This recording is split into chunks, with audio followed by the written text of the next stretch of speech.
Being a game warden up in the backcountry isn't just a job for me. It's my life. I've been patrolling these woods for nearly 15 years, so you could say I know them like the back of my hand. Most days it's the same old routine, helping hikers, tracking wildlife, and keeping the peace between nature and the folks who come to enjoy it. I'm used to the calls about bears wandering into camps, or the eerie screams of mountain lions in the night. To me, that's just the sound of nature doing its thing. But nothing, and I mean nothing, could have prepared me for what happened last month. It all started with a phone call from a day hiker. I could tell right off the bat that this wasn't your typical call. The guy was out of breath, his voice shaking with fear as he told me about the blood-curdling screams he heard while hiking out at sunset. Now I've heard cougar screams before. They can sound pretty demonic. But this was different. There was something in the hiker's voice, a kind of terror you can't fake, that got my attention. Over the next few days, our dispatch got flooded with calls. Hikers were reporting the same thing, bone-chilling wails echoing through the trees at dusk near Mullen Peak. The reports were coming in by the dozen, and each caller sounded more terrified than the last. As the senior guy, it fell on me to check it out.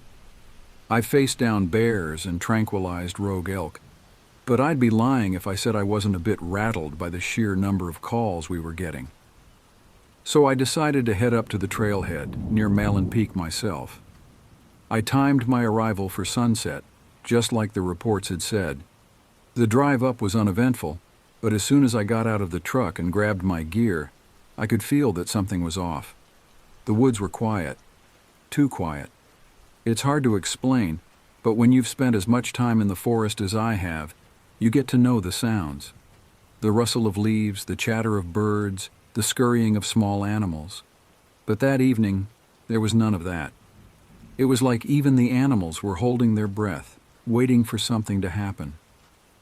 I started up the path, the silence weighing heavy around me. The further I went, the more I felt like something was watching me, following my every step. I tried to shake the feeling, telling myself it was just the nerves talking, but it was no use. About a mile in, I stumbled upon something that stopped me in my tracks. Weird piles of branches and twigs, all arranged in patterns on the ground. They were too neat, too precise to be natural. It looked almost like some kind of ritual thing. I've seen a lot in my years as a game warden, but this was new. I reached for my radio to call it in, but all I got back was static, and that's when I noticed my compass going haywire. I've used that compass more times than I can count, and I've never seen it act like that. It just spun randomly, no matter which way I turned. I looked up, realizing the light was fading fast, way faster than it should have been. The sky turned a bruised purple, and that's when I knew, whatever was happening here, it was nothing I'd ever dealt with before. With each step I took deeper into the woods, the sense of unease grew stronger. It was like the forest itself was holding its breath, waiting for something terrible to happen. I tried to focus on the mission at hand, to figure out the source of those eerie calls that had scared the daylights out of so many hikers. But as the silence stretched on, my own fears started to creep in. The backcountry, once a place of comfort and familiarity, now felt foreign and threatening. I was about a mile in when I stumbled upon the first pile of branches and twigs. It was arranged so precisely on the ground that it couldn't have been the work of nature. I've seen some odd things left by hikers or local kids trying to spook each other, but this was different. It looked intentional, like a symbol or a message, though I couldn't begin to guess what it meant. My mind raced with possibilities. Were people using this remote part of the forest for some kind of ritual? The thought sent a shiver down my spine. As I reported my find over the radio, all I got back was static. That's when I noticed my compass acting up. The needle spun wildly, refusing to settle in any direction. I've relied on that compass more times than I can count, and to see it fail so completely was unnerving. It was as if the very laws of nature were being twisted, leaving me disoriented in a forest that had always been my second home. Then as the light began to fade, the forest took on an eerie glow. The sky, a deep bruised purple, seemed to press down on me. I hurried to a clearing, hoping to get a better look at the sky, but what I saw there stopped me dead in my tracks. Hovering above the trees was a massive disc-shaped object. It was unlike anything I had ever seen, its surface glinting with an almost liquid silver sheen. The setting sun cast strange reflections off its surface, making it seem like it was pulsating with light. It made no sound, which somehow made it even more terrifying. I stood there, rooted to the spot, staring at this UFO. It was like something straight out of the movies, yet here it was, floating in the sky above me. But the true horror lay on the ground beneath the hovering ship. Lined up evenly were 5 mountain lions. Their bodies opened with surgical precision. It was a gruesome sight. Their organs removed so cleanly that there was no blood, no mess. It looked like the work of a skilled surgeon, not any predator known to these woods. The sight of those mountain lions, so violently altered, filled me with a dread unlike any I'd felt before. Wild animals simply don't operate with such precision. This was something else, something far beyond my understanding. As I took a step back, trying to process what I was seeing, a blinding white light poured down from the ship. It was so intense, so pure, that I couldn't see anything else. It felt like it was burning right through me, leaving nothing but pain in its wake. The next thing I knew, I was lying face down in the dirt, just outside the ring of those sacrificed animals. I was disoriented, my body aching as if I'd been through a wringer. Pulling myself up, I realized I had to get back to the trailhead no matter how. The forest, once my sanctuary, now felt like a trap closing in around me. Waking up on the forest floor was a shock. My head was pounding and my body felt like I'd just run a marathon, then got hit by a truck at the finish line. For a few moments I just lay there, trying to piece together what had happened. The last thing I remembered was the blinding light coming from that thing in the sky. Everything after that was a blur. As I slowly got to my feet, everything felt wrong. My skin burned, and when I looked down, I saw angry red patches across my arms and face. And there were marks too. Strange circular marks that looked almost like crop circles. It was like something out of one of those alien movies, except it was on my skin, and it was real. I felt a wave of panic rise in my chest. What had happened to me? Stumbling through the forest, I made my way back to the trailhead, driven by a mixture of fear and determination. Every step was a struggle, my body screaming in protest, but I had to get back. I had to find help. When I finally made it back to the ranger station, my boss took one look at me and knew something was seriously wrong. Without a word, he drove me straight to the ER. The doctors ran all sorts of tests, MRI, Connecticut scans, blood tests, but they couldn't find anything. They couldn't explain the burns, the marks, or why I felt so weak. They suggested it might be some form of electrocution, but nothing added up. It was as if whatever had happened to me was beyond their understanding. Back at work, things were different. My colleagues looked at me with a mix of concern and suspicion. Whispers of PTSD and losing it followed me around like a shadow. I tried to tell them what I saw, what I experienced, but it was clear they thought I was just rattled from being out in the woods alone. But I knew what I saw. I knew it wasn't just my imagination. Determined to find some answers, I led a team back to the site where it all happened. But when we got there was nothing. No ship, no marks, nothing. It was as if the forest had swallowed up all evidence of that night. We did find 2 of the mountain lion corpses, but the others were gone, vanished without a trace. The investigation turned up nothing conclusive. My story, backed by the physical evidence of my burns and the dead mountain lions, was met with skepticism and disbelief. The case was chalked up to unknown causes. Unofficially, I knew people thought I had cracked under the pressure. Despite everything, I couldn't shake the feeling of what I had experienced. The memory of the ship, the light, the pain. It was all too vivid, too real to be dismissed as a hallucination. But with no proof, and no one willing to believe me, I was left to question my own sanity. The whispers, the looks, the isolation, it all weighed on me. But I knew I couldn't let it break me. I had faced something unimaginable, something beyond this world, and I had survived. Whatever others thought, I knew the truth, and somehow, that had to be enough. Days turned into weeks, and the whispers at work never really stopped. I tried to ignore them, to focus on my job and pretend everything was normal. But nothing was normal anymore. Every time I closed my eyes, I saw the blinding light from the UFO, felt the heat scorching my skin. The nightmares were relentless, vivid replays of that night that left me waking up in cold sweats, heart pounding out of my chest. I became a bit of a loner, spending my lunch breaks by myself, avoiding the curious stares and hushed conversations of my colleagues. It wasn't just the physical scars that isolated me. It was the knowledge of what I had seen, what I had experienced. It set me apart in a way that was hard to bridge. The investigation into the strange occurrences in the forest was officially closed, marked as unexplained. But for me, there were still so many questions. Why me? What was that ship? Why did it leave those marks on my skin? And why did it kill those mountain lions with such precision? The lack of answers was maddening, a constant itch at the back of my mind that I couldn't scratch. I tried talking to my family about it, hoping for some semblance of understanding, or at least a comforting word. But I could see the doubt in their eyes, the underlying question of whether I had imagined the whole thing.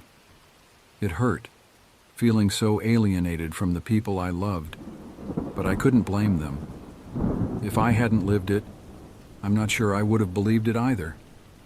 As the months passed, I found a sort of routine in my new reality.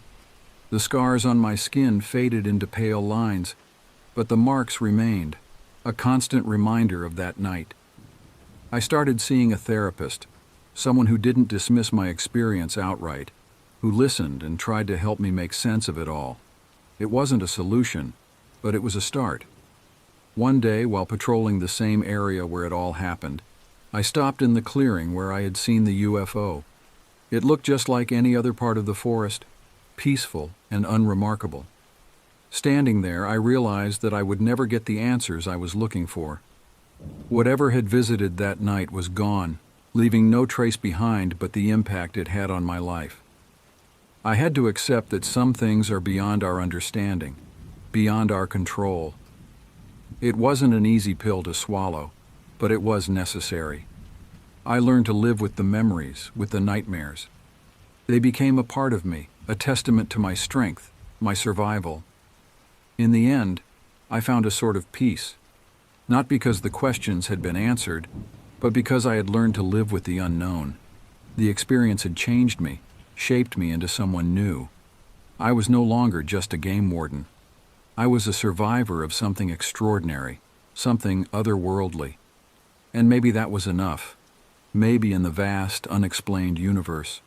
My story was just a small piece of a much larger puzzle, a puzzle I was okay with not completing.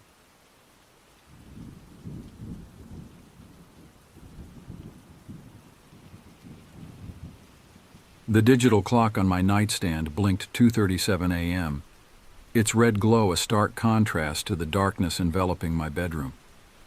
I rubbed my eyes, fighting the exhaustion that threatened to pull me back into a restless slumber. My daughter Lily lay next to me, her small body curled up against mine, her breathing labored and wheezy. At 4 years old, she had been battling severe asthma attacks all winter, each one more frightening than the last. I carefully extricated myself from the tangle of blankets, making sure not to disturb Lily. The hardwood floor creaked beneath my feet as I made my way to the bathroom, the sound unnaturally loud in the quiet house. I splashed cold water on my face, trying to shock myself into alertness. As I looked up at my reflection in the mirror, I barely recognized the woman staring back at me. Dark circles ringed my eyes, and worry lines had etched themselves deeply into my forehead. The past few months had taken their toll, not just on Lily, but on our entire family. My husband, Mark, was sound asleep in the guest room. We had decided to take turns staying with Lily during her bad nights, allowing at least one of us to get some uninterrupted rest. Tonight was my shift, and I was determined to stay vigilant. Lily's inhaler sat on the bedside table, a constant reminder of the precarious nature of her health. As I made my way back to the bedroom, a flicker of movement outside the living room window caught my eye. I paused, my heart rate quickening. Our house sat on the outskirts of a small town in rural Northern California, bordered by dense woods that always seemed to harbor secrets. During the day, the forest was a playground for Lily, full of wonder and adventure. But at night, it transformed into something altogether different, a realm of shadows and unknown dangers.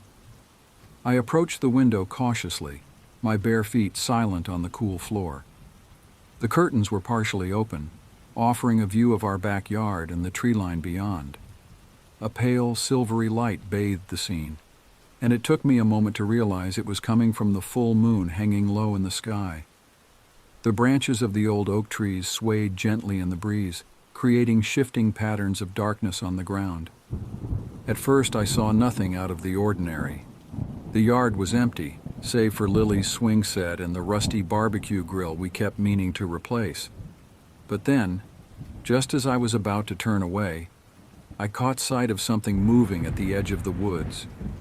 My breath caught in my throat as I leaned closer to the window, my nose almost touching the cold glass. There, partially obscured by the shadows of the trees, was a figure. It was hunched over, its movements jerky and unnatural. For a brief, terrifying moment, I thought it might be a person, perhaps an intruder creeping around our property. But as I watched, the figure seemed to shift. One second it appeared to be a large dog, its shaggy coat gleaming in the moonlight. Then, in the blink of an eye, it transformed into something smaller, a fox perhaps, or a coyote. I rubbed my eyes, certain that exhaustion was playing tricks on my mind. When I looked again, the creature had changed once more. Now it resembled a bear cub, lumbering awkwardly towards the edge of our yard. A chill ran down my spine, and goosebumps erupted across my arms. What I was seeing was impossible, and yet I couldn't deny the evidence before my eyes. The creature, whatever it was, seemed to be struggling to maintain a consistent form. It flickered between shapes like a faulty hologram, never settling on a single appearance for more than a few seconds. I wanted to look away to convince myself that this was nothing more than a vivid hallucination brought on by stress and lack of sleep. But I found myself transfixed, unable to tear my gaze from the otherworldly spectacle unfolding in my backyard. The creature continued its approach, each transformation more bizarre than the last. One moment it was a deer, elegant and graceful despite its uneven gait. The next, it had shrunk down to the size of a raccoon, its masked face turning towards the house as if it sensed my presence. I held my breath, afraid that even the slightest movement might alert it to my watching. As it drew closer to the house, I began to notice other unsettling details. The creature's body seemed to be in a constant state of flux, not just in its overall shape, but in its very substance. Parts of it appeared to dissolve into mist, only to reform seconds later. Patches of fur gave way to scales, then to something that looked disturbingly like human skin. It was as if the laws of nature had ceased to apply, allowing this impossible being to exist in defiance of everything I thought I knew about the world. A soft whimper from the bedroom snapped me out of my trance. Lily was stirring, likely in need of her inhaler. I hesitated, torn between my maternal instincts and my morbid fascination with the creature outside. In the end, Lily's needs won out. I forced myself to turn away from the window, my heart pounding as I hurried back to the bedroom. Lily was sitting up in bed, her small chest heaving as she struggled to breathe. I pushed all thoughts of the shape-shifting creature from my mind, focusing entirely on my daughter. With practiced movements, I helped her use the inhaler, counting the seconds between puffs and rubbing her back soothingly. "It's okay, sweetie," I murmured, trying to keep the tremor out of my voice. "Just breathe. Mommy's here." Gradually, Lily's breathing eased and she relaxed against me.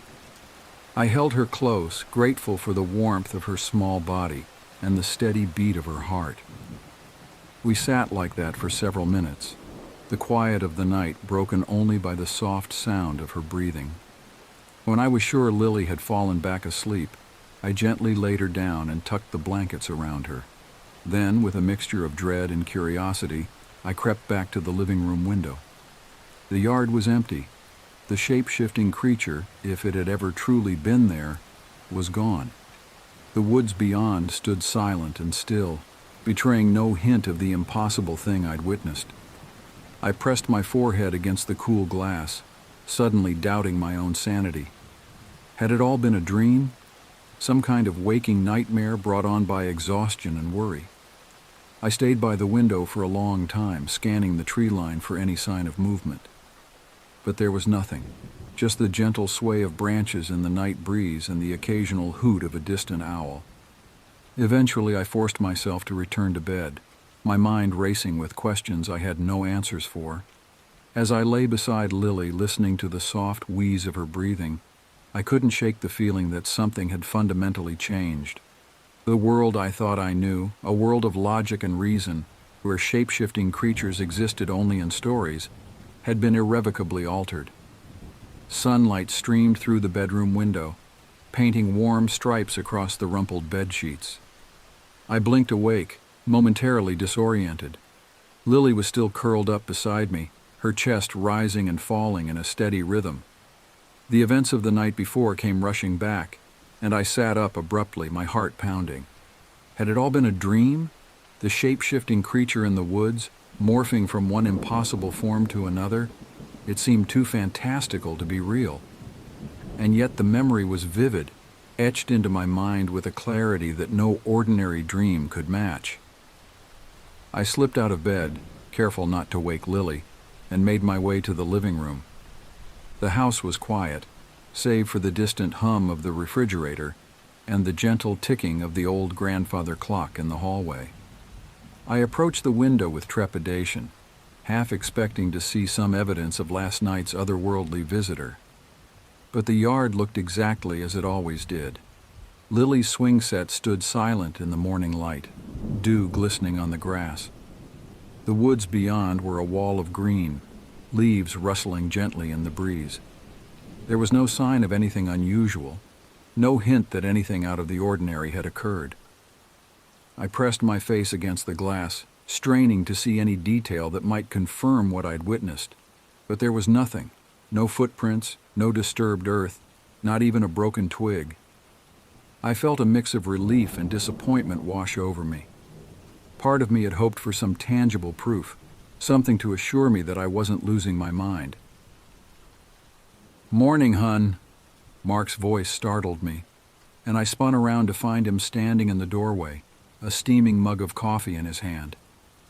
"Everything okay?" I hesitated, unsure of how to answer. How could I explain what I'd seen without sounding completely insane? Mark was a practical man, an engineer who dealt in facts and figures. Would he even believe me? I'm not sure," I finally said, my voice sounding strange to my own ears. "I think I saw something last night, out in the woods." Mark's brow furrowed with concern. He set his coffee down and came to stand beside me at the window. "What kind of something?" I took a deep breath, trying to find the right words. It was like nothing I've ever seen before. It kept changing shape, like it couldn't decide what it wanted to be. One minute it looked like a dog, then a bear, then... I don't know. It was impossible. I watched Mark's face carefully as I spoke, looking for signs of disbelief or worry. But his expression remained neutral, his eyes scanning the tree line as if he might spot the creature himself. "Are you sure you weren't dreaming?" he asked gently. "You've been under a lot of stress lately with Lily's condition and everything." I shook my head emphatically. "No, Mark, I was wide awake. I know what I saw." He turned to face me then, his eyes searching mine. I could see the conflict in his expression, the desire to believe me warring with his inherent skepticism. Finally, he sighed and pulled me into a hug. "Okay," he said softly. "If you say you saw something, then you saw something. We'll figure this out together." I melted into his embrace, relief flooding through me. Even if he didn't fully believe me, at least he wasn't dismissing my experience outright.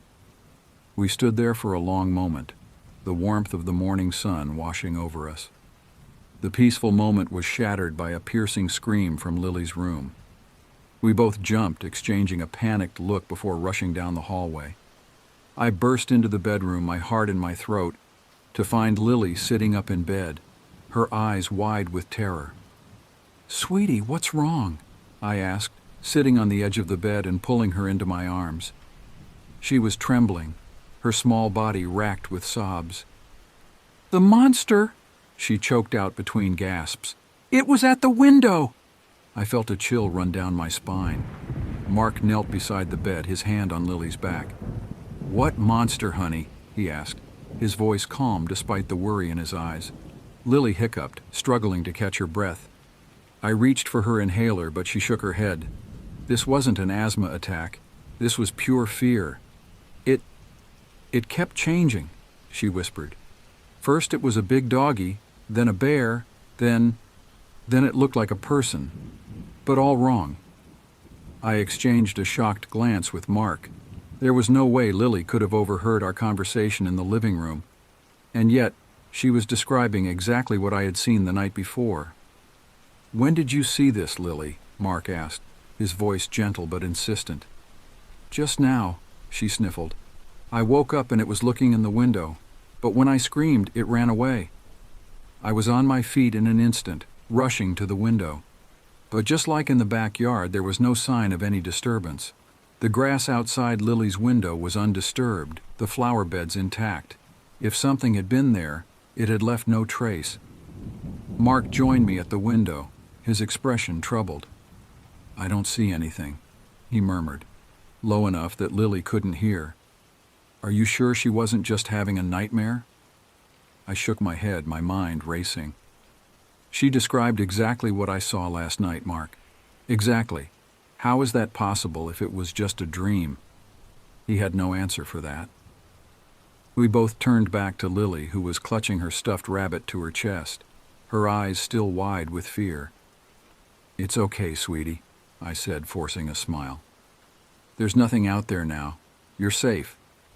But even as I spoke the words, I knew they might be a lie. Something was out there, something that defied explanation. And for some reason it seemed to be drawn to our family. As I held Lily close, trying to calm her racing heart, I couldn't shake the feeling that our lives had irrevocably changed. The boundary between the world we knew and something far stranger had been breached, and I had no idea how to protect my family from what might come next. The rest of the morning passed in a blur of nervous energy and hushed conversations. Mark called in sick to work, a rarity for him, citing a family emergency. In a way, I suppose that's exactly what this was, though I doubted his boss would understand if we tried to explain the true nature of our situation. Lily refused to be left alone, clinging to either Mark or me with a desperation that broke my heart. Her usual vibrant chatter was replaced by a watchful silence, her eyes constantly darting to the windows, as if expecting the shape-shifting creature to reappear at any moment. Once we'd managed to get some breakfast into her, a feat that required far more coaxing than usual. Mark and I retreated to the kitchen to discuss our next steps. The normality of the scene, dirty dishes in the sink, the hum of the refrigerator, sunlight streaming through the window, felt surreal in contrast to the otherworldly events we were grappling with. "We need to figure out what we're dealing with," Mark said, his voice low as he glanced towards the living room where Lily was curled up on the couch, half-heartedly watching cartoons. "If this thing is real, and I'm not saying I'm entirely convinced yet, then we need to know what it is and why it's here." I nodded, grateful for his pragmatic approach. It was so much easier to focus on concrete steps than to dwell on the terrifying implications of what we'd seen. Where do we even start?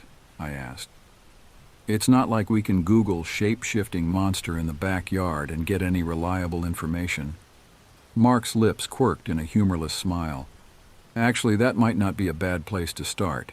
At the very least, we might find some local legends or folklore that could give us a clue. But first, I think we need to take a look around outside.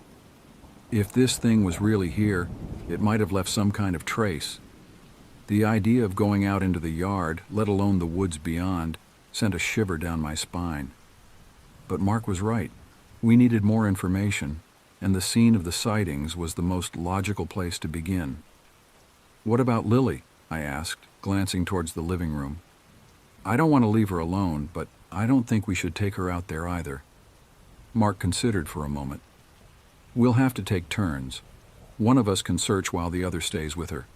We'll cover more ground that way anyway." I agreed, though the thought of either of us going out there alone made my stomach churn with anxiety. We quickly worked out a plan. Mark would take the first shift outside while I stayed with Lily. Then we'd switch. We'd focus on the areas where the creature had been seen, the edge of the woods visible from the living room window, and the area outside Lily's bedroom. As Mark prepared to head outside, gathering a flashlight and his phone for pictures, I pulled him into a tight hug. "Be careful," I whispered, suddenly terrified that this might be the last time I saw him. What if the creature was still out there, waiting? He squeezed me back, his solid presence momentarily calming my frayed nerves. "I will," he promised. "I'll stay inside of the house and keep my phone on me. If I see anything unusual, I'll come right back inside." With one last reassuring smile, Mark headed out the back door. I watched through the kitchen window as he made his way across the yard, his movements careful and deliberate. When he reached the tree line, he paused, scanning the area before slowly pushing aside a low-hanging branch and stepping into the shadows of the forest. I forced myself to turn away from the window and went to join Lily in the living room. She looked up as I entered, her eyes wide and questioning. "Where's Daddy going?" she asked, her voice small and worried. I sat down beside her, pulling her close. "Daddy's just checking things out in the backyard," I said, trying to keep my voice light and reassuring. "He wants to make sure everything's safe." Lily nodded, but I could feel the tension in her small body. "Is the monster going to come back?" she whispered. My heart ached at the fear in her voice. "I don't know, sweetie," I answered honestly. "But Daddy and I are here to protect you. You're safe with us." We sat in silence for a while, the cheerful sounds of the cartoon on TV a stark contrast to the worry that hung heavy in the air. I found myself straining to hear any sound from outside, dreading the possibility of a shout or any sign that Mark was in trouble. After what felt like hours, but was probably only about 20 minutes, I heard the back door open. Lily stiffened beside me, but I gave her a reassuring squeeze before standing up to meet Mark in the kitchen. He was slightly out of breath, leaves and twigs clinging to his clothes, but otherwise appeared unharmed. The relief I felt was almost dizzying. "Did you find anything?" I asked in a low voice, mindful of Lily's presence in the next room. Mark ran a hand through his hair, dislodging a small twig. "Nothing concrete," he said, frustration evident in his tone. "There are some areas where the underbrush is trampled down, but that could be from deer or other wildlife. I did find this, though." He reached into his pocket and pulled out something dark and matted. It took me a moment to realize what I was looking at. "Is that fur?" I asked, leaning in for a closer look. Mark nodded. "I think so. But here's the weird part. It doesn't look like it belongs to any animal I'm familiar with. And I found it snagged on a branch right at the spot where you said you saw the creature last night." I reached out to touch the clump of fur, then hesitated. "Should we be handling this? What if it's, I don't know, dangerous somehow?" "I thought about that," Mark admitted. "But I figured we need all the evidence we can get. I'm going to put it in a plastic bag and see if we can get it analyzed somehow." As he spoke, he pulled a Ziploc bag from a drawer and carefully deposited the fur inside. "Your turn to take a look outside," he said, sealing the bag. "I'll stay with Lily." I nodded, steeling myself for what I might find. As I prepared to head out, gathering a jacket and my own flashlight, a thought struck me.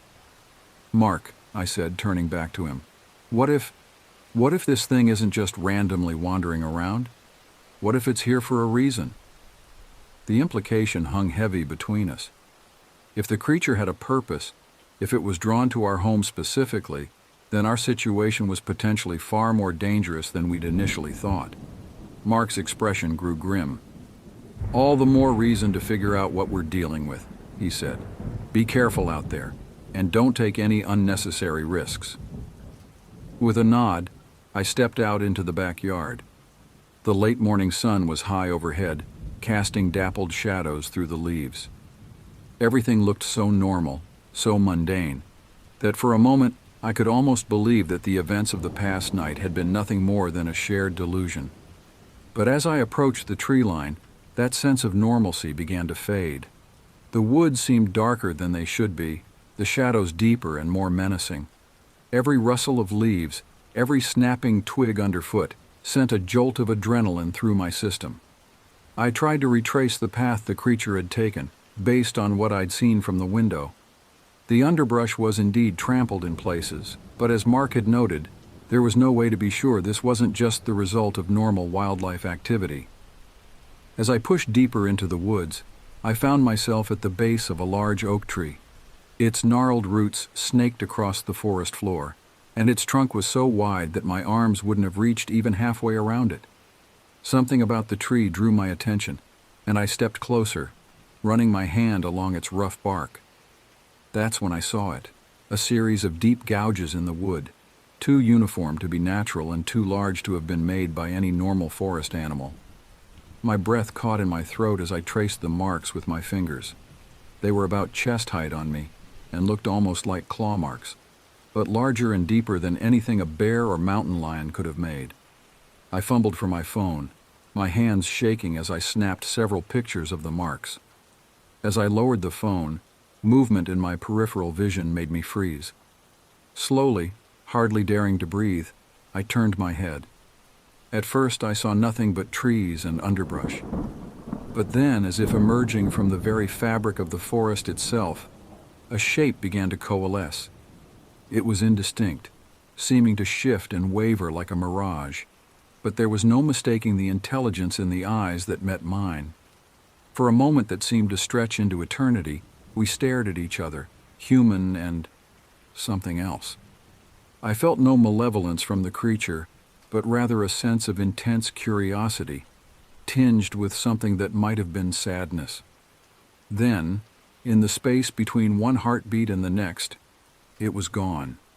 The forest seemed to exhale, leaves rustling in a sudden breeze, and I was left alone with nothing but the pounding of my own heart and the lingering sense that I had just witnessed something both terrible and wonderful. On shaky legs, I made my way back to the house, my mind reeling. I had come out here looking for answers, but instead I had found only more questions. One thing was certain, though. Whatever this creature was, it was real, and it was connected to us somehow. The challenge now would be figuring out why and what it wanted from us. As I reached the back door, I paused, taking a deep breath to compose myself. Mark and Lily were waiting inside, and they would need me to be strong, to help make sense of this impossible situation. With one last look at the now innocent-seeming woods, I stepped back into the house, ready to share my experience and face whatever might come next. Little did I know this was only the beginning of a journey that would challenge everything we thought we knew about the world and our place in it. The kitchen was quiet as I recounted my experience in the woods to Mark. Lily had finally fallen asleep on the couch, exhausted from the stress and fear of the morning. As I described the claw marks on the tree and my brief encounter with the shape-shifting creature, I watched Mark's expression shift from skepticism to concern, and finally to a kind of grim determination. "We need help," he said when I had finished. "This is way beyond anything we can handle on our own." I nodded, relief flooding through me at his words. As much as I had hoped we could resolve this situation quietly, the reality of what we were facing was too big, too strange to tackle alone. "But who can we turn to?" I asked. "The police? They'd think we were crazy." Mark shook his head. "No, not the police. We need someone with specialized knowledge. Someone who might have encountered something like this before, or at least be open to the possibility." He pulled out his phone and began searching. After a few minutes, he looked up, a glimmer of hope in his eyes. "There's a professor at the State University, Dr. Elena Vasquez. She specializes in folklore and cryptozoology. Some of her published work deals with shapeshifter legends from various cultures. It's a long shot, but she might be able to help us make sense of what's going on." I leaned over to look at the article on his phone, showing a photo of a middle-aged woman with kind eyes and a no-nonsense expression. "Do you think she'd believe us?" "I don't know," Mark admitted. "But right now, she's our best option. I'm going to send her an email, see if we can set up a meeting." As Mark composed the email, carefully wording our situation to sound as credible as possible without revealing too much, I checked on Lily. She was still asleep, her brow furrowed even in rest. I gently smoothed her hair, wishing I could erase the fear and confusion of the past day. "Sent," Mark said quietly, coming to stand beside me. "Now we wait and hope she responds." The rest of the day passed in a haze of nervous anticipation.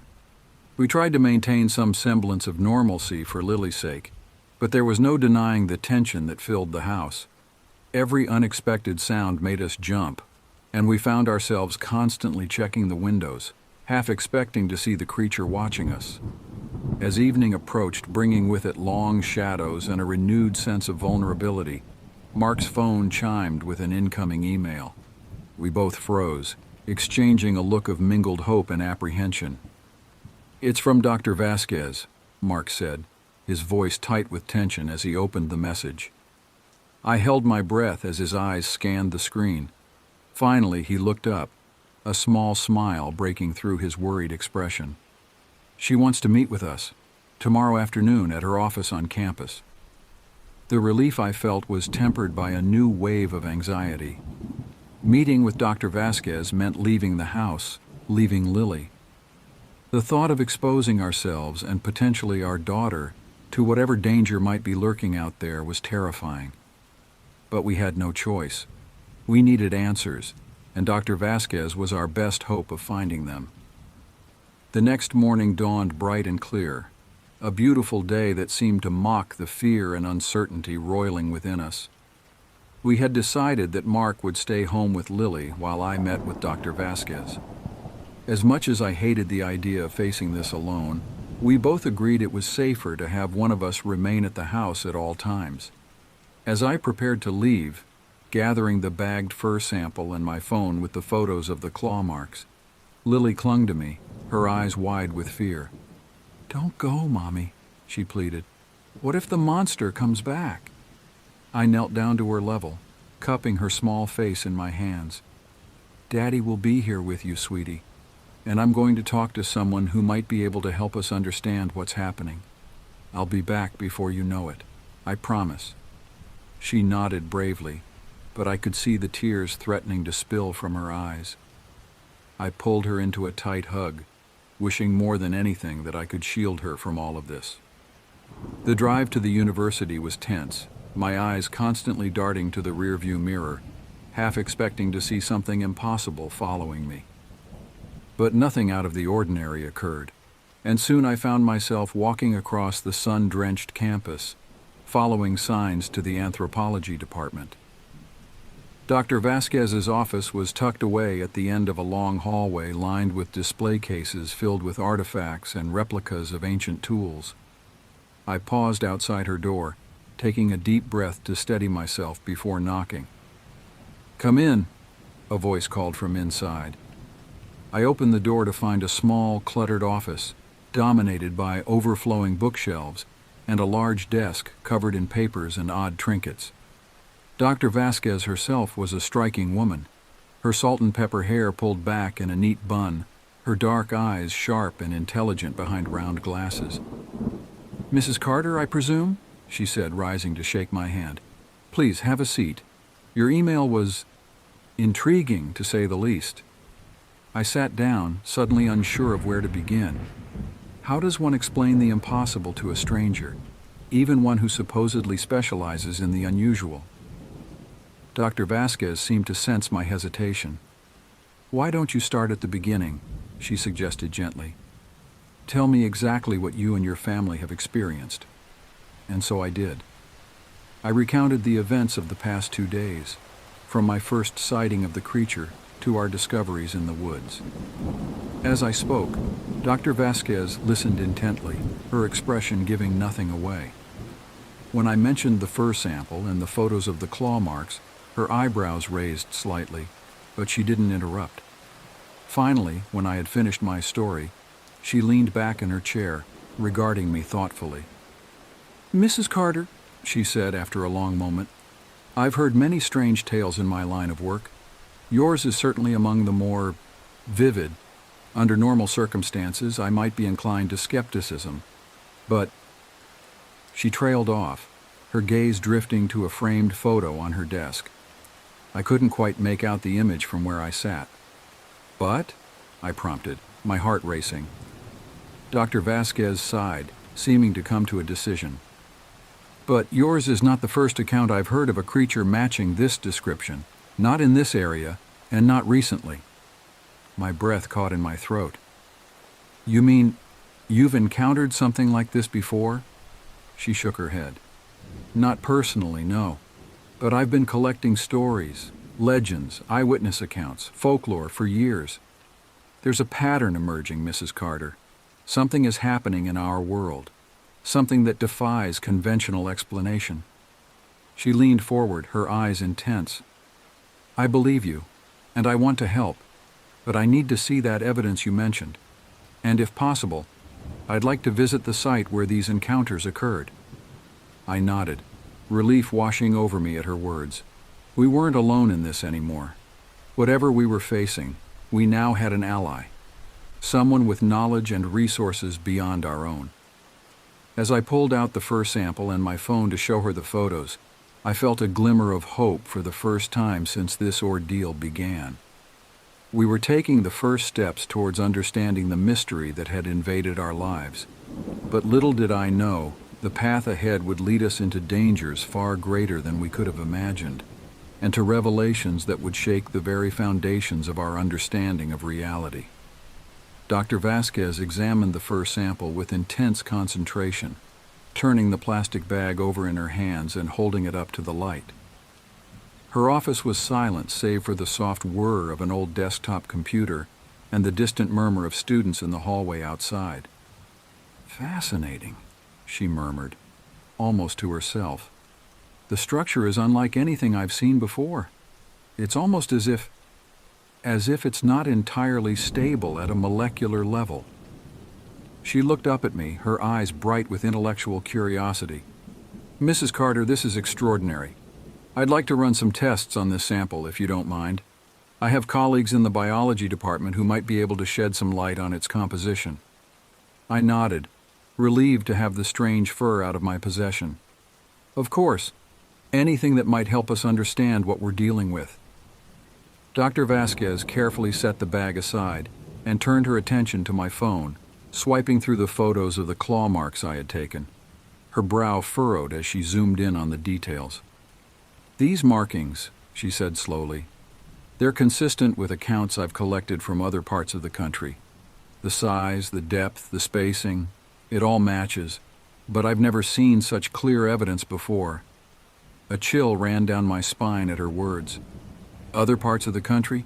You mean this thing or things like it have been seen elsewhere?"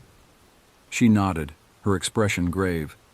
"Over the past decade, I've been tracking reports of shape-shifting creatures across North America. Most are easily dismissed as hoaxes or misidentifications, but a small percentage, well, they're harder to explain away." Dr. Vasquez stood up and moved to one of the crowded bookshelves, pulling out a thick binder. She set it on the desk between us and opened it, revealing pages of handwritten notes, printed emails, and newspaper clippings. "These are some of the more credible accounts I've collected," she explained. "A rancher in Montana who saw his cattle transforming into unrecognizable beasts. A hiker in the Appalachians who encountered a creature that shifted between human and animal forms. A family in Oregon whose child befriended what they described as a changeling creature." I leaned forward, my eyes scanning the pages. The details varied, but the core of each story was chillingly familiar. "What does it all mean?" I asked, my voice barely above a whisper. Dr. Vasquez sighed, removing her glasses and rubbing the bridge of her nose. "That's the question, isn't it? My working theory is that we're dealing with a species, or perhaps multiple species, that have evolved the ability to manipulate their physical form at will. It's an ability that goes far beyond simple camouflage. These creatures seem to be able to restructure their entire bodies at a cellular level." "But why?" I asked. "Why would they reveal themselves to us? And why our family?" "That's harder to say," she admitted. "In some cases, it seems to be simple curiosity. In others, there might be a more purposeful intent. As for why your family specifically, I'd need more information. Has anything unusual happened recently before these sightings began? Any changes in your lives, your environment?" I thought back, trying to recall anything out of the ordinary. Suddenly, a memory surfaced. "Lily's illness," I said slowly. "Her asthma, it started getting worse about a month ago. That's around the time I first noticed strange noises in the woods at night." Dr. Vasquez leaned forward, her eyes intent. "That could be significant. There are legends in many cultures of shape-shifting creatures drawn to illness or vulnerability. Some are malevolent, seeking to prey on the weak, but others are said to be protective, even healing." A wave of conflicting emotions washed over me. Fear, hope, confusion. "Are you saying this thing might be trying to help Lily?" "It's a possibility," she said cautiously. "But we can't assume anything. These creatures, if they exist as I believe they do, are fundamentally alien to us. Their motivations may be beyond our understanding." We spent the next hour going over more of Dr. Vasquez's research, comparing notes and theories. By the time I left her office, my head was spinning with new information and possibilities. As I drove home, I felt a mix of relief and apprehension. We had allies now, and the beginnings of an explanation for what was happening. But the mystery was far from solved, and I couldn't shake the feeling that we were standing on the brink of something much larger and more profound than we could imagine. I pulled into our driveway just as the sun was setting, casting long shadows across the yard. As I got out of the car, movement at the edge of the woods caught my eye. For a brief moment, I saw a shimmer in the air, like heat haze on a summer day. Then it was gone, leaving me to wonder if I had imagined it. Inside, I found Mark and Lily in the living room. Lily was curled up next to her father, looking more relaxed than she had in days. When she saw me, her face lit up. "Mommy!" she cried, running to hug me. "Guess what? I can breathe better. My chest doesn't hurt anymore." I looked at Mark questioningly. He nodded, a mixture of relief and confusion on his face. "Her breathing has been clearer all afternoon," he confirmed. "It's like her asthma just disappeared." I hugged Lily tightly, my mind racing. Was this a natural improvement in her condition, or something more? I thought of Dr. Vasquez's words about healing shapeshifters, and felt a shiver run down my spine. That night, after Lily was asleep, Mark and I sat on the back porch, looking out at the darkened woods. I recounted my meeting with Dr. Vasquez, sharing everything we had discussed. "So what do we do now?" Mark asked when I had finished.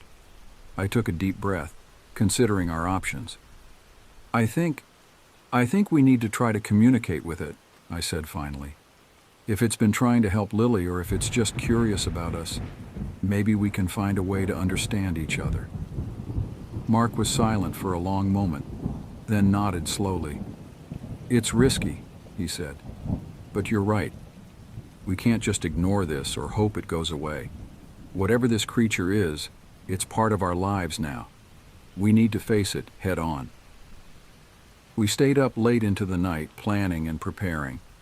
We decided to leave an offering at the edge of the woods, a gesture of peace and an invitation to communicate.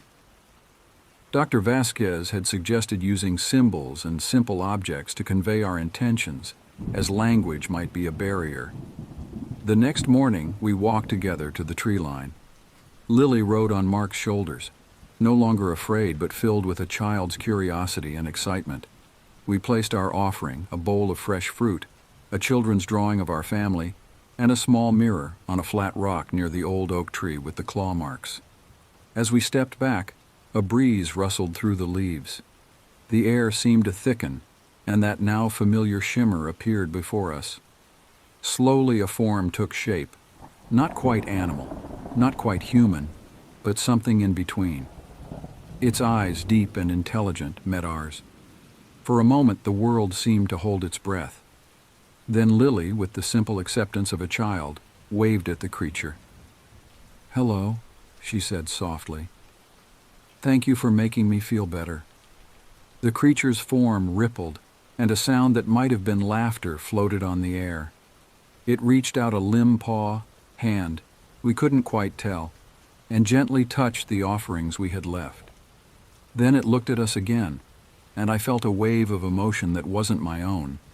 Curiosity, caution, and a profound sense of connection.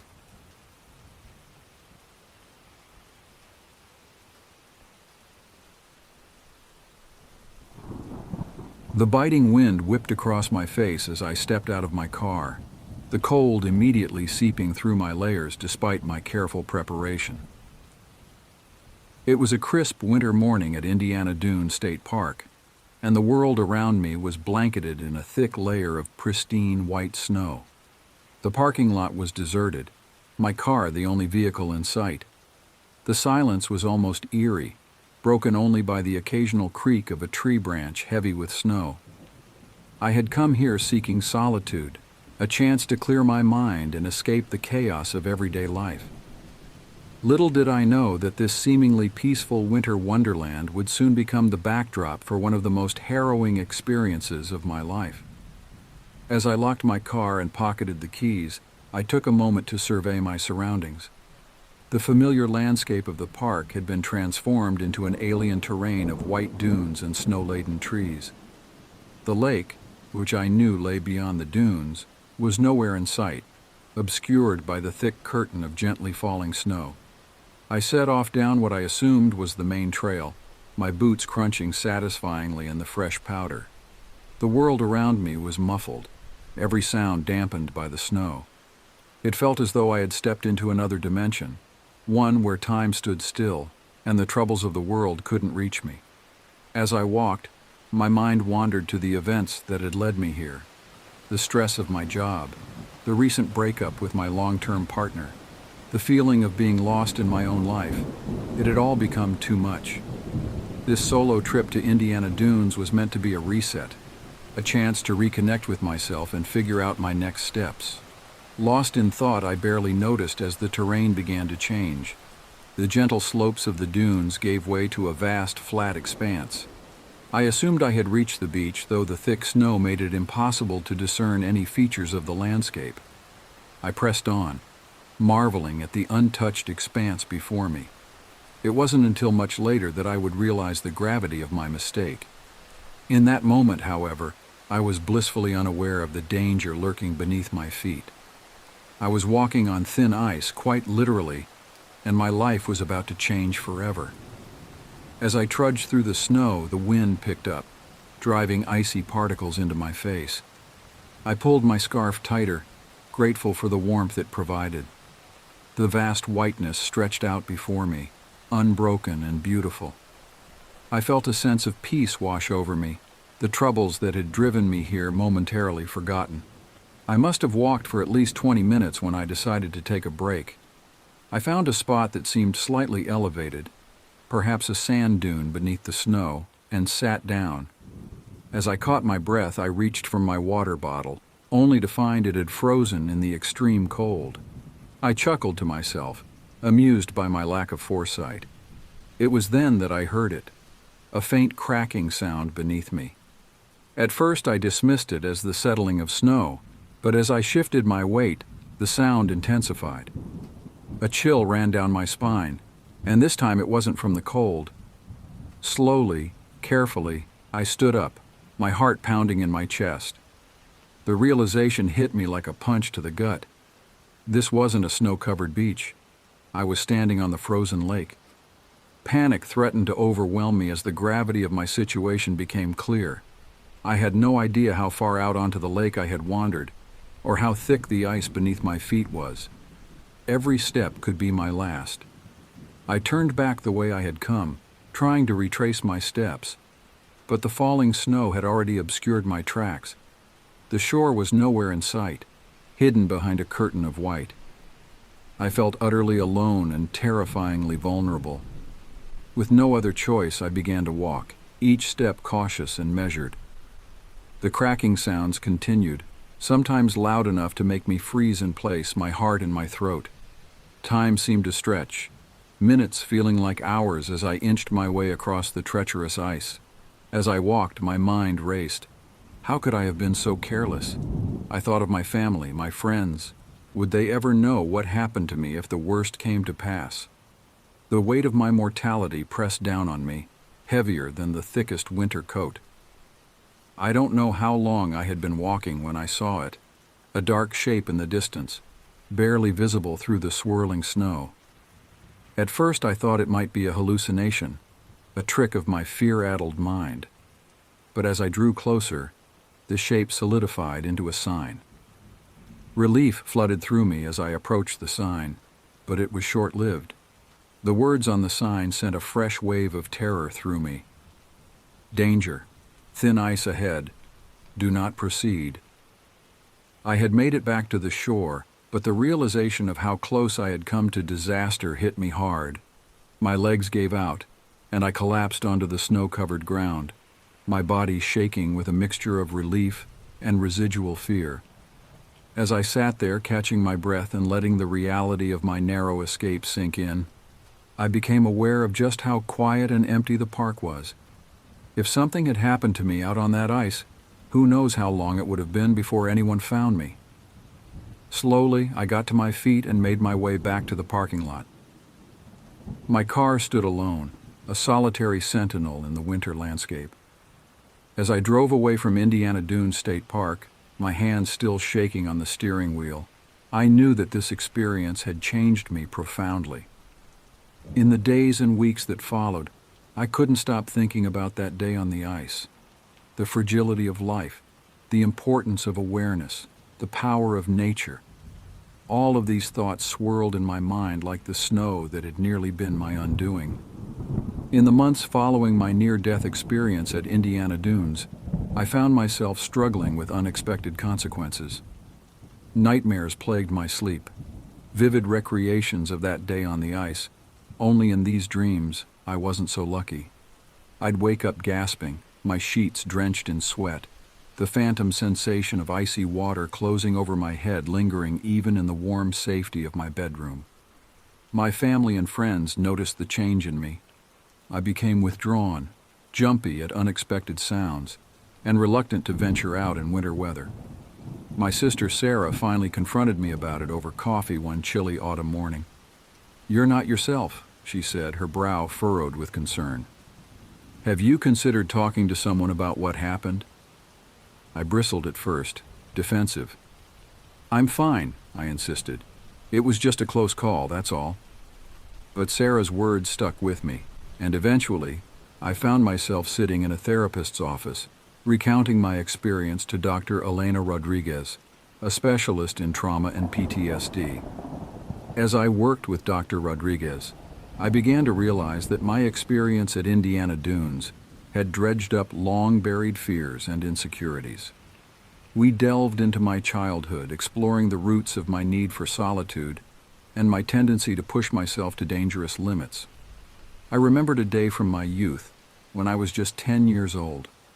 My father, an avid outdoorsman, had taken me ice fishing on a small lake near our home. "Always respect the ice," he had told me, demonstrating how to test its thickness with an auger. "Nature doesn't care if you're not ready for her challenges." That day, we had heard a loud crack echo across the lake. My father's face had gone pale, and he'd rushed us off the ice, pulling me along behind him.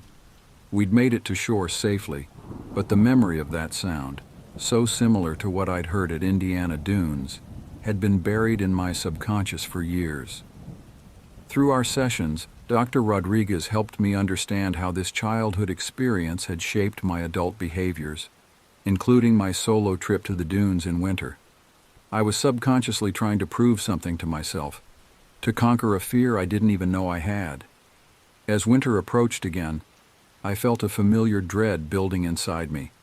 But this time, instead of retreating, I decided to face my fears head on. I enrolled in a winter survival course, learning proper techniques for navigating icy conditions and recognizing potential dangers. During the course, I met Jack, a gruff but kind-hearted retired park ranger. When I shared my story with him, his eyes lit up with recognition.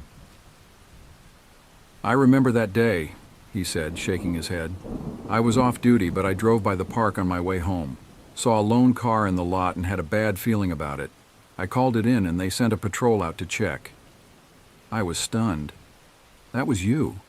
I had no idea anyone even knew I was there." Jack nodded solemnly. "In this line of work, you develop a sixth sense for trouble. I'm glad you made it out okay." Our conversation sparked an idea. With Jack's encouragement, I began volunteering at Indiana Dunes, helping to educate visitors about winter safety and the hidden dangers of the park. A year to the day after my ill-fated walk on the frozen lake, I stood at the edge of Indiana Dunes State Park, leading a group of hikers on a winter safety tour. The snow crunched beneath our boots as we made our way along the shore, the frozen expanse of Lake Michigan stretching out before us. As we reached the spot where I had unknowingly ventured onto the ice a year ago, I paused, taking in the scene. The park had installed new, larger warning signs, partly due to my advocacy efforts over the past year. "This spot right here," I told the group, my voice carrying on the crisp winter air, "is where I learned one of the most important lessons of my life." I shared my story with them, watching as their eyes widened in understanding. As I spoke, I felt a sense of closure washing over me. The fear and trauma that had haunted me for so long began to loosen their grip. One of the hikers, a young woman named Maya, approached me after the tour. "Your story really moved me," she said. "I've always loved winter sports, but I never really thought about the dangers. Thank you for opening my eyes." Her words warmed me more than any winter gear could. I realized that by sharing my experience, I was not only healing myself, but potentially saving others from making the same mistakes I had. Encouraged by the response to my tours and safety talks, I decided to write a book about my experience and the broader issue of winter safety in natural parks. The process of writing was therapeutic, allowing me to explore my thoughts and feelings in depth. I interviewed park rangers, survival experts, and other individuals who had close calls in winter conditions. Their stories, woven together with my own, created a tapestry of caution and respect for nature's power. As I wrote, I also delved into the science behind ice formation on large bodies of water, the psychology of risk-taking in nature, and the history of winter recreation in national and state parks. The project consumed me, giving me a new purpose and direction. During my research for the book, I came across a news article about a family who had lost their son to a similar accident on a frozen lake in Minnesota. Moved by their story, I reached out to them, unsure of how they would respond. To my surprise, the Andersons, Tom, Lisa, and their daughter Emma were eager to talk. We met over video call, and as I shared my story and listened to theirs, I felt a profound connection forming. "After we lost Kyle," Lisa said, her eyes glistening with tears, We felt so alone in our grief. Hearing your story, knowing that someone understands the dangers and is working to prevent similar tragedies, it gives his death some meaning. The Andersons agreed to contribute to my book, sharing Kyle's story as a poignant reminder of what's at stake. Our collaboration led to a friendship that would prove invaluable in the years to come. As my book neared completion, I realized that I wanted to do more than just write about the issue. With the help of the Andersons, Jack, and other allies I'd made along the way, I launched a national campaign for improved winter safety measures in parks across the country. We lobbied for better signage, increased funding for winter patrols, and enhanced education programs for park visitors. Our efforts caught the attention of several state legislators, and soon we found ourselves testifying before committee hearings, sharing our stories and pushing for change. The campaign was exhausting but exhilarating. For every setback, there was a small victory. Slowly but surely, we began to see changes implemented in parks around the nation. 5 years after my near-fatal walk on the ice, I returned to Indiana Dunes State Park for the grand opening of the new Winter Safety Center. The small building, located near the spot where I had first ventured onto the frozen lake, was a testament to years of hard work and advocacy. As I cut the ribbon, surrounded by park officials, local politicians, and many of the people who had been part of my journey, I felt a sense of completion. The terrified, naive person who had walked out onto that ice half a decade ago was gone, replaced by someone wiser, more cautious, but also more connected to the world around them. Looking back on that winter day at Indiana Dunes, I'm struck by how a single misstep, literal and figurative, can change the course of a life. My walk on thin ice could have ended in tragedy, but instead, it became the catalyst for growth, change, and a newfound purpose. I've learned that life often places us on thin ice, testing our resilience and adaptability. The key is not to avoid these challenges altogether, but to approach them with respect, preparation, and a willingness to learn from our mistakes and the wisdom of others. My journey from a solitary walker in a snowy park to an advocate for winter safety has taught me the power of community, the importance of facing our fears, and the profound impact that sharing our stories can have on others. As I stand here today watching visitors explore the new Winter Safety Center, I'm reminded of the countless unseen dangers that surround us every day. But I'm also filled with hope, knowing that through education, awareness, and mutual support, we can navigate even the most treacherous paths. The frozen lake that nearly claimed my life has become a symbol of transformation and resilience. It's a reminder that sometimes our greatest challenges can lead us to our true calling, if only we have the courage to step carefully, listen to the warnings around us, and reach out to others along the way. And so my story continues, no longer a solitary journey on thin ice, but a shared expedition towards greater understanding and respect for the delicate balance between human adventure and nature's awesome power. In 1963, a strange letter arrived at the San Francisco Police Department in America.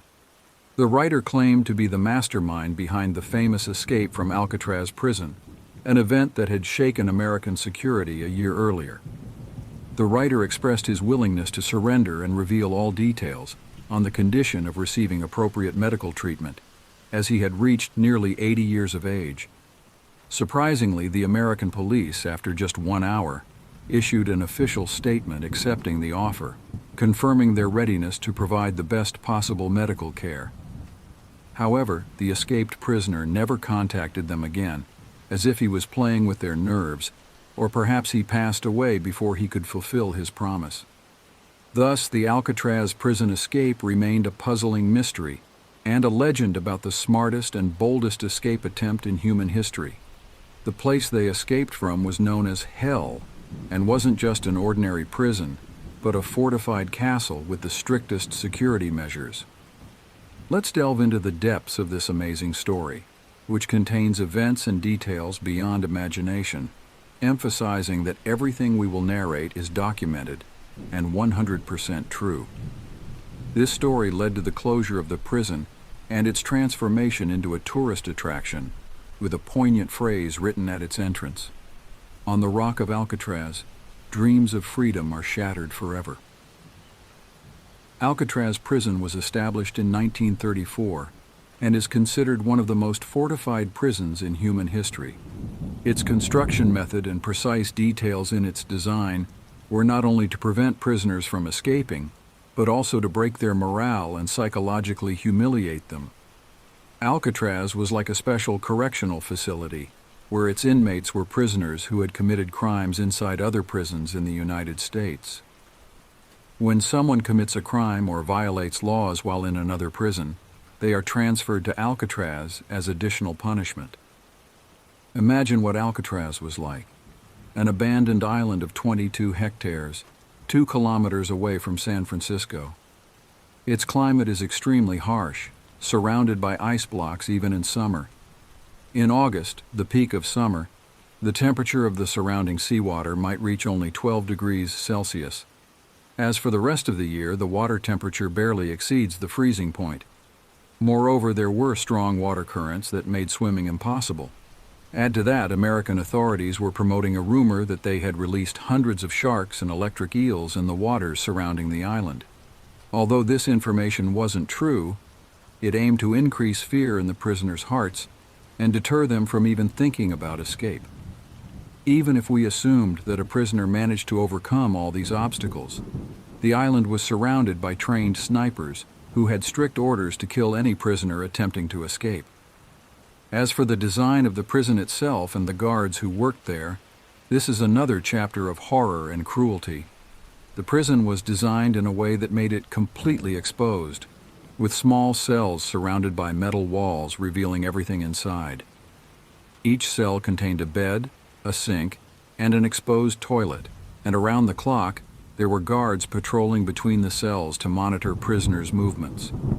Leaving the cell was forbidden except for eating or exercise. Mealtime in the prison kitchen was limited to only half an hour, while exercise time in the prison yard did not exceed 6 minutes. Even showering was allowed only once a week. The prisoners themselves were responsible for cleaning, cooking, and maintenance work inside the prison, working in shifts, with each prisoner assigned a specific task. As soon as his task was finished, he would be returned to his cell to stay on his bed without any other activity, to prevent any escape attempt. Alcatraz prison wasn't just a punishment for prisoners, but also a place to discipline guards and police officers with bad reputations. The worst American guards and police were sent to serve there, which made the relationship between prisoners and guards very bad, sometimes reaching the point of torture. The practices inside the prison were so inhumane that the prison's name became synonymous with hell in everyone's view. There was a famous phrase written everywhere in the prison: "On the rock of Alcatraz, your dreams of freedom are shattered." In short, the idea of escaping from prison was an impossible dream. Despite all these strict measures, 14 escape attempts occurred from the prison. All prisoners who tried to escape were executed on the spot to be a lesson to the rest of the prisoners. To be fair, these prisoners were among the most dangerous criminals. Imagine someone who committed a crime inside another prison to be transferred here. Therefore, we can say that the harshness of treatment was somewhat justified. Now, after explaining the prison conditions in detail, let's ask, how did these prisoners manage to escape from this fortified place? Let's follow the events step by step, as the story is full of amazing details that surpass imagination. The story began in 1961 with a prisoner named Allen West. Allen was an ordinary prisoner in his 30s, transferred to Alcatraz after getting involved in a fight with several prisoners in San Francisco Central Prison. Some sources indicate that he was transferred to Alcatraz after a failed escape attempt from his previous prison. As soon as he arrived at Alcatraz, the idea of escape never left Allen's mind for a moment. One time, while assigned to clean the roof of the cells, he noticed a refreshing breeze coming from the ceiling. He raised his head to find a large ventilation opening, and surprisingly, the opening was wide enough for a person to pass through. Through it, he could see the sky, which meant it was like a tube connecting the place where he was to the prison roof. Even the metal bars covering this opening were rusty and fragile, meaning they were easy to remove. If he succeeded in that, he would be able to exit through this opening and reach outside the prison. But it wasn't that simple.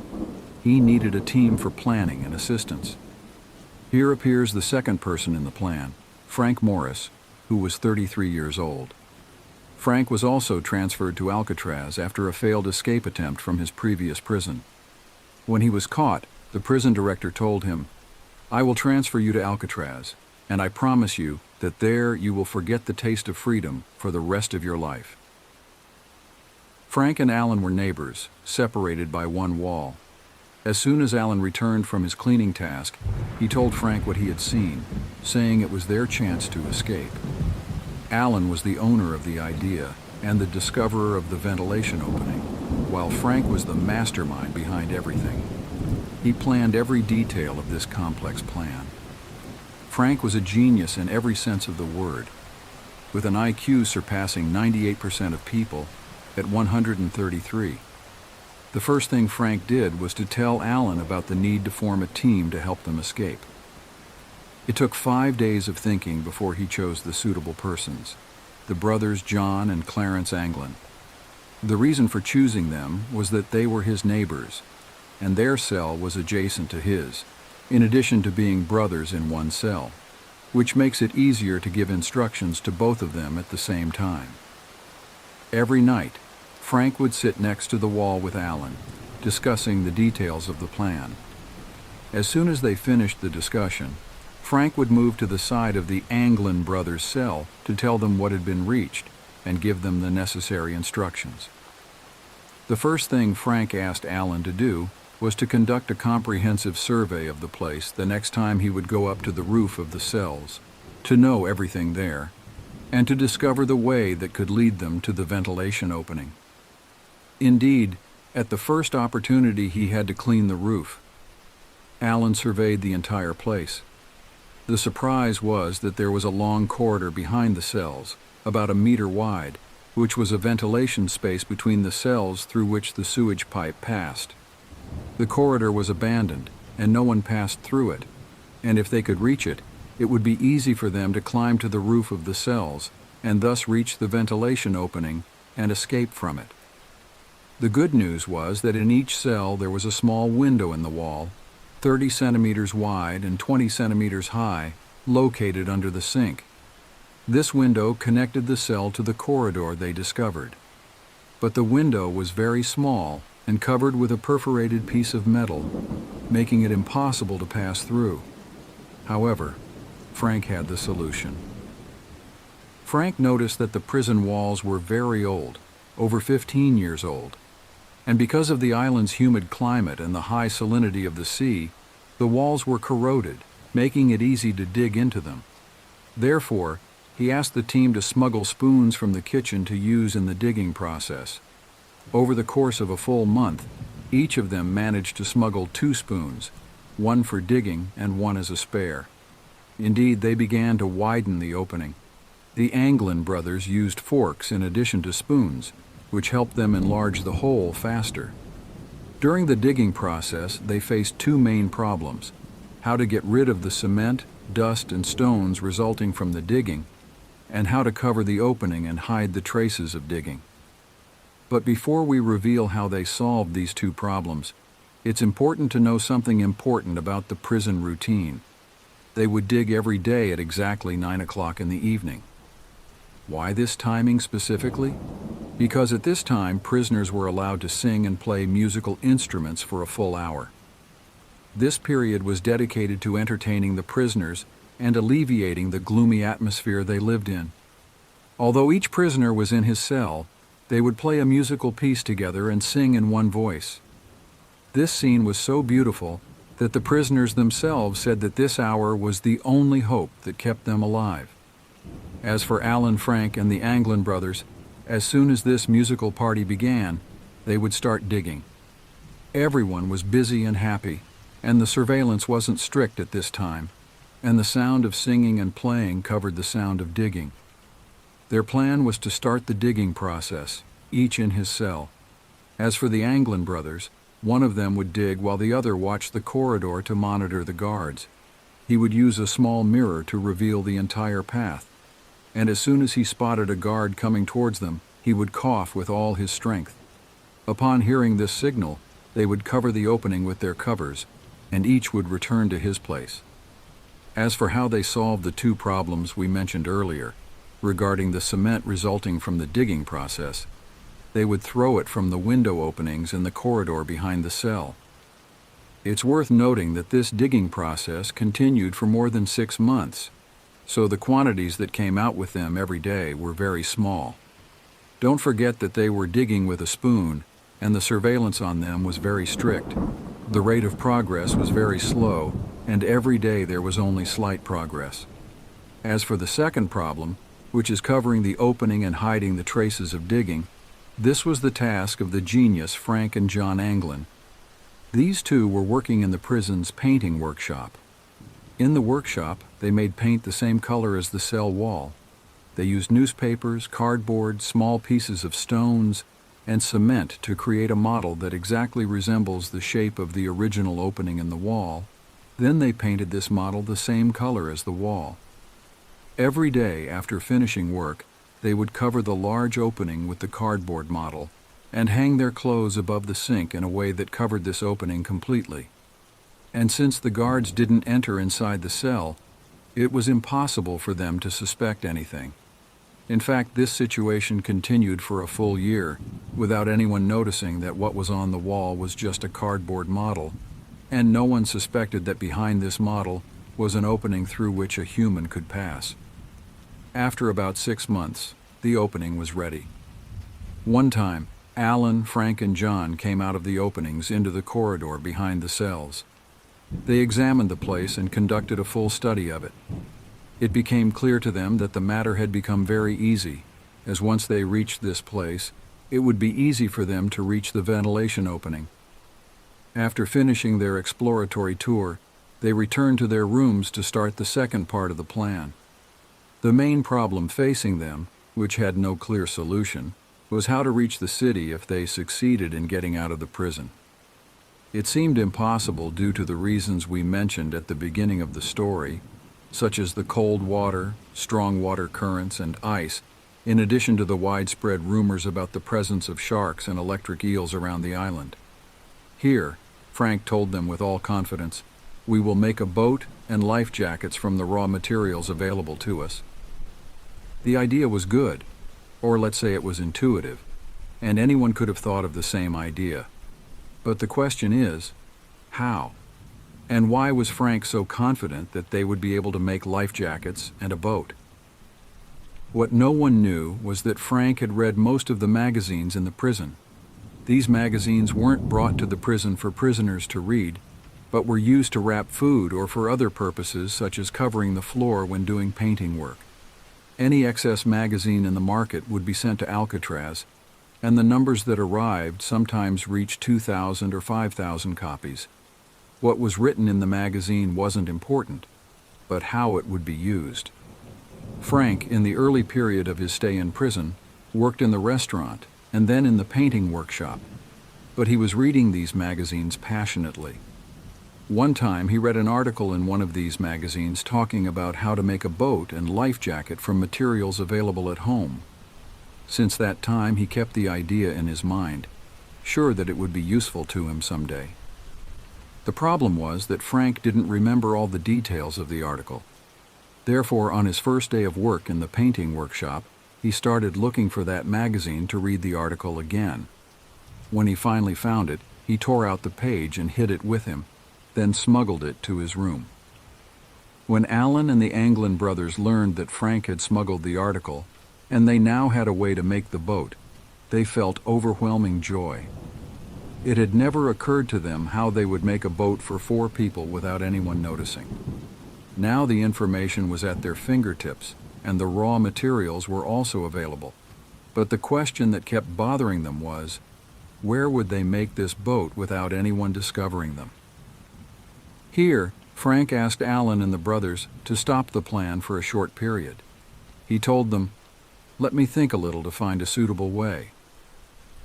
One of the distinctive things that helped in the success of their plan was that they were very patient in implementing the plan, and they had great patience.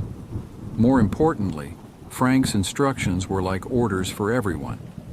Everyone agreed that Frank was the lifeline and the only way for the plan to succeed. And since he asked them to stop the plan for a while, everyone complied without hesitation. One time, while Frank was sitting in his room, he noticed the prisoners who were cleaning the roof of the cells opposite his cell. He noticed that throughout the cleaning period, there was dense dust and dirt falling down. This was bothering the guards and prisoners alike. Then an idea occurred to him. This is the solution. We will try this idea, and if it works, we will return to complete our plan. On the same day, Frank asked Alan that when he goes up to clean the roof next time, to gather all the dirt and dust on the roof of the cells above Alan's room, that is, at the ventilation opening they will escape from. And as soon as there is a large amount, he should throw all the dirt down. And when any of the prisoners or guards object, he should suggest to the guard to cover this place with old blankets to prevent dust from falling down. Indeed, this is what happened. And the surprise was that the guards agreed to the suggestion, saying, "Cover the place as you wish. The important thing is that dust doesn't fall on us again." When Alan heard this sentence, he almost flew with joy. He went down, brought blankets, and covered an area of 10 meters. Thus, they had 10 meters around the ventilation opening covered and not exposed to the guards, which means they had a workshop to work in every day. But here a new problem appeared.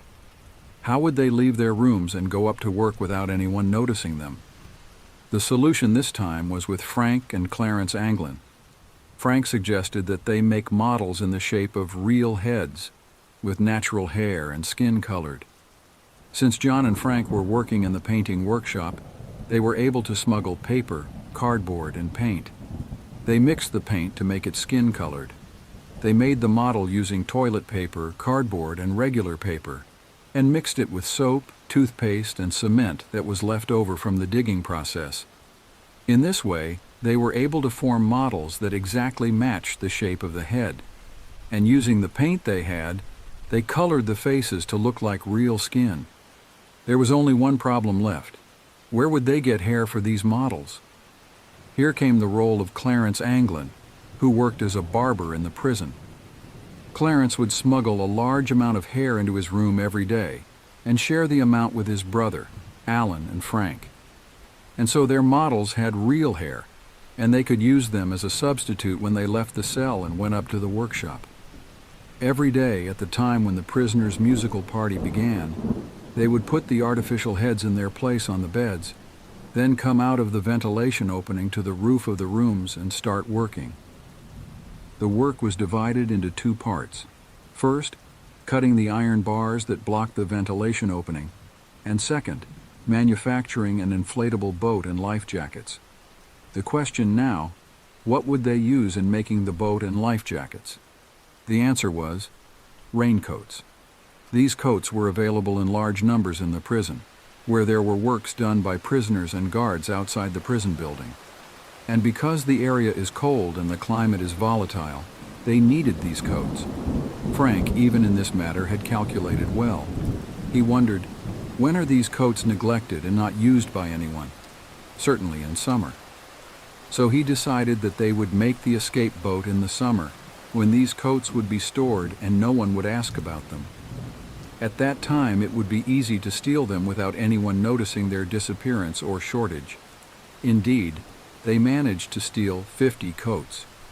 Over the course of 2 months, as soon as the prisoners started singing, they would put the models on the beds to make it look like they were sleeping, then go up to the roof and start working in the covered area. They would make boats from the coats and cut the iron bars covering the ventilation opening. After 2 months, they finished everything and were able to escape from prison. They chose June 11, 1962, to escape. On the appointed day, precisely at 10 p.m., the guards turned off the prison lights and all the prisoners slept. As for Frank, Alan, and the Anglin brothers, They put the artificial heads in their place and came out of the ventilation openings to the roof of the cells. But something unexpected happened. Alan couldn't get out of his cell. The reason was that the day before, as usual, Alan covered the ventilation opening in his cell with a piece of cardboard. But as a precaution, he put a large amount of cement to keep the cardboard in place so it wouldn't fall. The cement hardened, and the opening became solid, and he couldn't get out of it. There's another account saying that during the boat manufacturing period, Alan wasn't going up to the roof with them to stay and monitor the place and watch out for the guards. And during these 2 months, he gained weight, and it became difficult for him to pass through the ventilation opening to the corridor behind the cells. Of course, his 3 companions told him they would continue with the plan, and he should try to enlarge the opening and get out as soon as possible to catch up with them. As for the others, they climbed to the roof of the cells and entered through the ventilation opening, continuing until they reached the roof of the prison. There, they sneaked down and discovered that there were no snipers or guards, and that all these stories were just rumors. They reached the fence surrounding the prison, which was a metal fence. They cut the fence and got out of it, then reached the beach where they took out the boat and life jackets. They inflated them using a pump they made themselves. The pump was made from an accordion musical instrument, from which they removed the sound part and turned it into a pump. They inflated the boat and life jackets, and waited a little, hoping that Alan, the original idea owner, would catch up with them. But they eventually lost hope and got on the boat, continuing their way towards freedom. The next day, at 7:30 a.m., the guards began their usual rounds between the cells to check on the prisoners. The guard reached the Anglin brothers' cell and noticed that the 2 were still sleeping. He inserted his baton and hit one of them on the head, only to be surprised by the head falling to the ground. The guard was terrified and took several steps back. They opened the cell door and went inside to discover that the 2 were not there. Ironically, to this day, the models they used and all the tools they used to escape are still in the prison museum, and tourists from all over the world come to see them. As for Alan, when the guards found him, he was sitting on the ground smoking a cigarette, looking very depressed. Alan cooperated fully with the guards and told them everything, because he had completely lost hope in life. He even asked the guards to end his life so he could rest. The great irony was that Frank had calculated everything. When they asked Alan about the escapees' destination, he replied that the only person who knew the destination was Frank. He added that when they used to ask Frank about it, he would say that this matter must remain a secret with him alone, so that in case one of them was caught, he couldn't give information about the others. Search teams went out and found no trace of the escapees.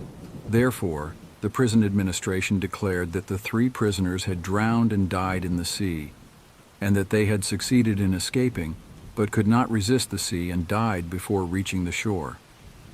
Of course, this statement wasn't true. The operation succeeded, and the police found the life jackets on the beach on the other side. But this statement was aimed at covering up the scandal that occurred in the prison. The American authorities remained silent about the details of the escape operation and how these prisoners managed to get out of the prison for 20 years. Nothing was revealed about how these prisoners escaped. 1 year after the incident, specifically in 1963, a film was produced talking about the gang and how they managed to escape. The strange thing is that most of the events in the film, although true, were obtained by the film writers through illegal methods, and they did not get any information from an official source. The American authorities were strangely reserved about the story, yet the film producers had accurate and correct details. In the same year, the prison was closed. And instead of the phrase that was written at the entrance of the prison, "On the rock of Alcatraz, your dreams of freedom are shattered," they wrote, "Dreams of freedom were shattered on the rock of Alcatraz forever." The prison, after the escape story, became a tourist attraction. In 1975, the Anglin brothers sent a picture of themselves to the American police to prove that they were still alive. And as mentioned earlier, in 2013, Frank Morris, the genius, sent a letter to the police telling them he was ready to turn himself in, but he never contacted them again and disappeared once more. Unfortunately, in this whole story, Alan West was the biggest loser. He was the one who discovered the escape method and helped in planning and implementation, but he couldn't escape. Perhaps this was the only positive thing, because without Alan, no one would have known the details of the plan and how they carried out the smartest escape operation in human history. This story raises many questions about the nature of the penal system and its effectiveness, as well as about the human mind's ability to adapt and create even in the most difficult circumstances. Was the illusion and fear planted by the American authorities what prevented prisoners from attempting to escape in the beginning? Or was Frank Morris truly an exceptional genius who was able to break their system and escape? In the end, the Alcatraz escape story remains one of the most exciting and mysterious escape stories in history, and continues to inspire writers, filmmakers, and history enthusiasts to this day. This was our story for today. I hope you enjoyed it. If you're interested in strange stories like this one, let us know in the comments. And tell me your opinion. Was it the illusion and lies that the American police were creating that prevented the prisoners from escaping in the beginning? Or was Frank Morris truly a genius who managed to break their system and escape?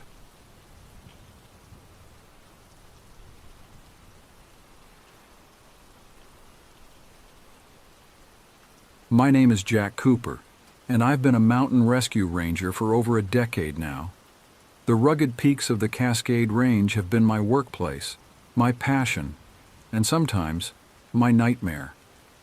I've seen things out there that would make most people's blood run cold, but nothing could have prepared me for the horrors that unfolded last autumn. It was a crisp October morning when the call came in. The sun had barely begun to peek over the jagged horizon, casting long shadows across the dense pine forests that blanketed the mountainsides. I was just finishing my first cup of coffee when the emergency line lit up like a Christmas tree. "Ranger Station 7, this is Cooper. What's your situation?" I answered, my voice still rough with sleep. The voice on the other end was frantic, barely audible over the howling wind in the background. "Please, help us! We're lost! Something's out here!" I sat up straighter, my senses immediately on high alert. "Calm down, sir. Can you tell me your location?" What followed was a garbled explanation from a man who identified himself as Mike Thompson. He and 5 friends had set out on what was supposed to be a week-long hiking trip in the most remote part of the Cascades. They were experienced hikers, he assured me, but something had gone terribly wrong. "We've been wandering for days," Mike's voice cracked. "The storm, it came out of nowhere. We lost the trail, our supplies. God, we're so hungry." I jotted down notes as he spoke, my brow furrowing with each passing second. The area he described was notorious among rangers, a stretch of wilderness so dense and treacherous that we'd lost good men there before. "Okay, Mike, I need you to stay calm. We're going to find you," I assured him, even as a knot of dread formed in my stomach. That's when Mike said something that made my blood run cold. "There's something out here with us, Ranger. We can hear it at night, watching us. Yellow eyes in the darkness. Please, you have to hurry." The line went dead, leaving me with nothing but static and a growing sense of unease. I wasted no time assembling a rescue team. Within the hour, I had 4 of our best rangers geared up and ready to go.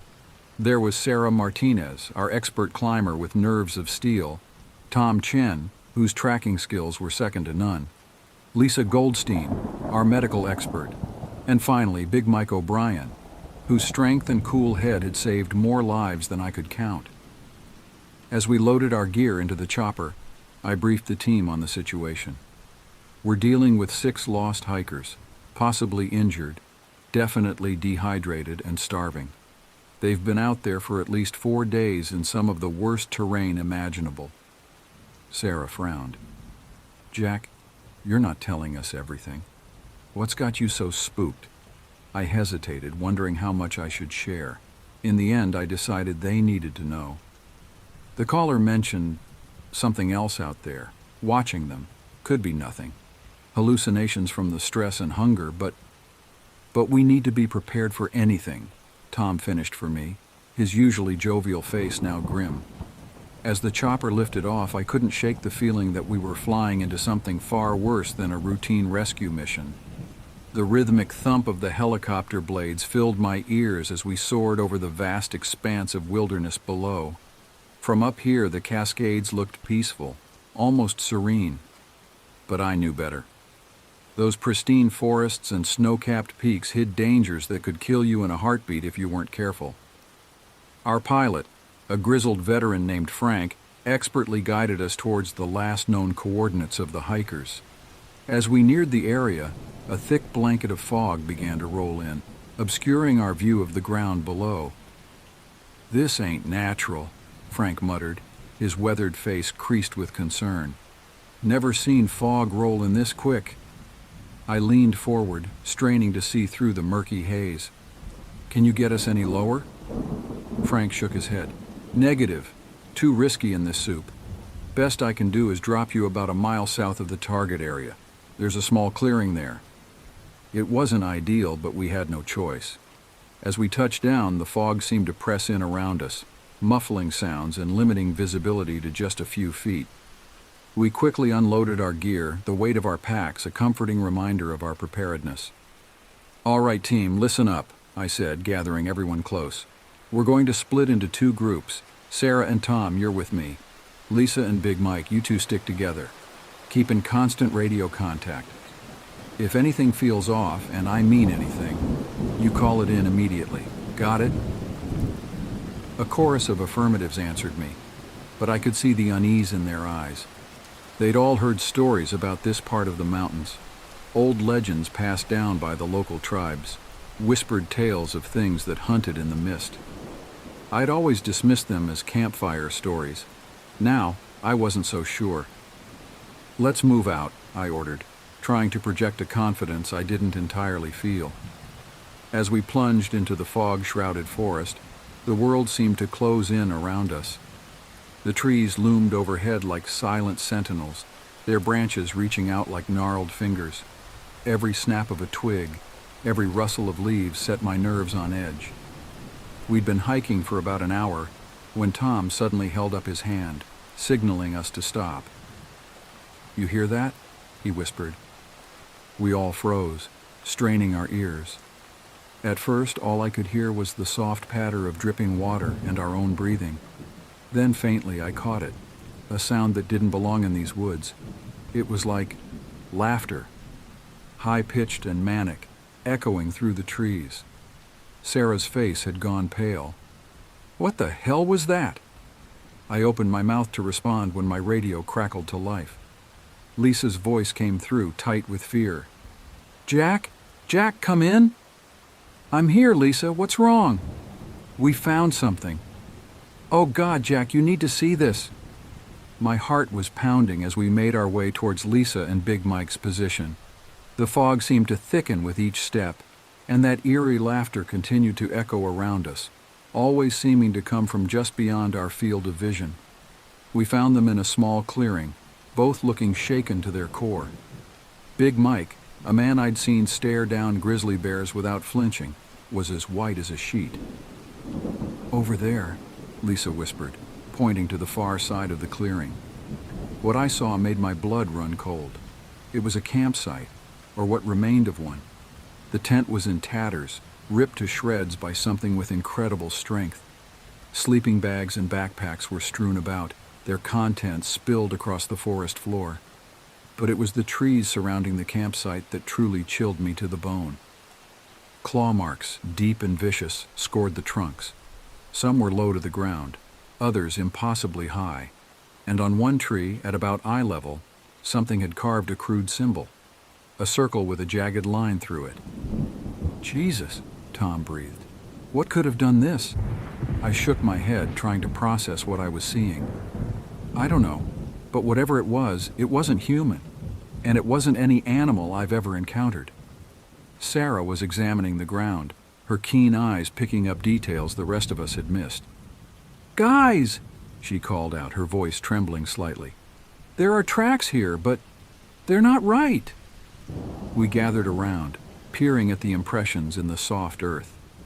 They were footprints, sort of, but they were too large, the toes too long and ended in what looked like claw marks. And they seemed to change as they progressed, becoming more human-like before reverting back to their monstrous form. "That's impossible," Lisa muttered, but we could all see it plain as day. A twig snapped in the forest behind us, and we all whirled around, hearts racing. The fog swirled, and for just a moment I thought I saw a shape moving through the trees. Something tall and hunched, with arms that hung down to its knees. "We need to move," I said, my voice sounding strangely calm even to my own ears. "Now." As we hurried out of the clearing, I couldn't shake the feeling that we were being watched. The laughter had stopped, replaced by an oppressive silence that seemed to press in on us from all sides. We'd gone about a quarter mile when my radio crackled again. This time it wasn't one of our team. "Hello? Is anyone there, please? We need help." It was Mike Thompson's voice, weak and filled with terror. I snatched up the radio. "Mike, this is Ranger Cooper. We're here to help. Where are you?" "Oh, thank God," Mike sobbed. We're in a cave. I don't know where. Everything looks the same out here. But please, you have to hurry. It's coming back. It always comes back at night." "What's coming back, Mike?" I asked, dreading the answer. There was a long pause, filled only with Mike's ragged breathing. Then, in a voice barely above a whisper, he said, "The Wendigo." The line went dead. The word hung in the air like a curse. Wendigo, an ancient evil from Native American folklore, a creature of insatiable hunger, said to possess humans and turn them into monstrous cannibals.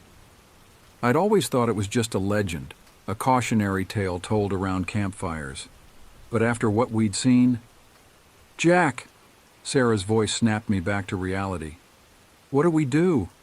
I took a deep breath, forcing myself to think rationally. "We stick to the mission. Those hikers are still out there, and they need our help. But we move carefully and we stay together. No one goes off alone, understood?" Everyone nodded, their faces a mix of fear and determination. We set off again, following Tom's expert tracking skills as he picked up signs of the hiker's passage. The fog continued to swirl around us, playing tricks on our eyes. More than once, I could have sworn I saw shapes moving just at the edge of my vision, only to find nothing there when I turned to look. As we pushed deeper into the wilderness, the forest seemed to change. The trees grew more gnarled and twisted, their branches reaching out like grasping fingers. Strange fungi clung to the bark, pulsing with an otherworldly bioluminescence. The very air felt heavy, as if we were walking through a dream or a nightmare. Night was falling fast, the darkness seeming to seep up from the ground itself. We had no choice but to make camp, setting up a tight perimeter and taking turns on watch. None of us slept well that night. The forest was alive with sounds, rustling leaves, snapping twigs, and always that high-pitched, manic laughter echoing in the distance. I was on the last watch when I saw it. A flicker of movement in the pre-dawn gloom. 2 pinpricks of yellow light, like eyes reflecting the beam of my flashlight. They blinked once, and then were gone. I woke the others immediately, and we broke camp in record time. As the first rays of sunlight began to filter through the canopy, we set off again, our nerves frayed but our resolve unshaken. It was mid-morning when we found the cave.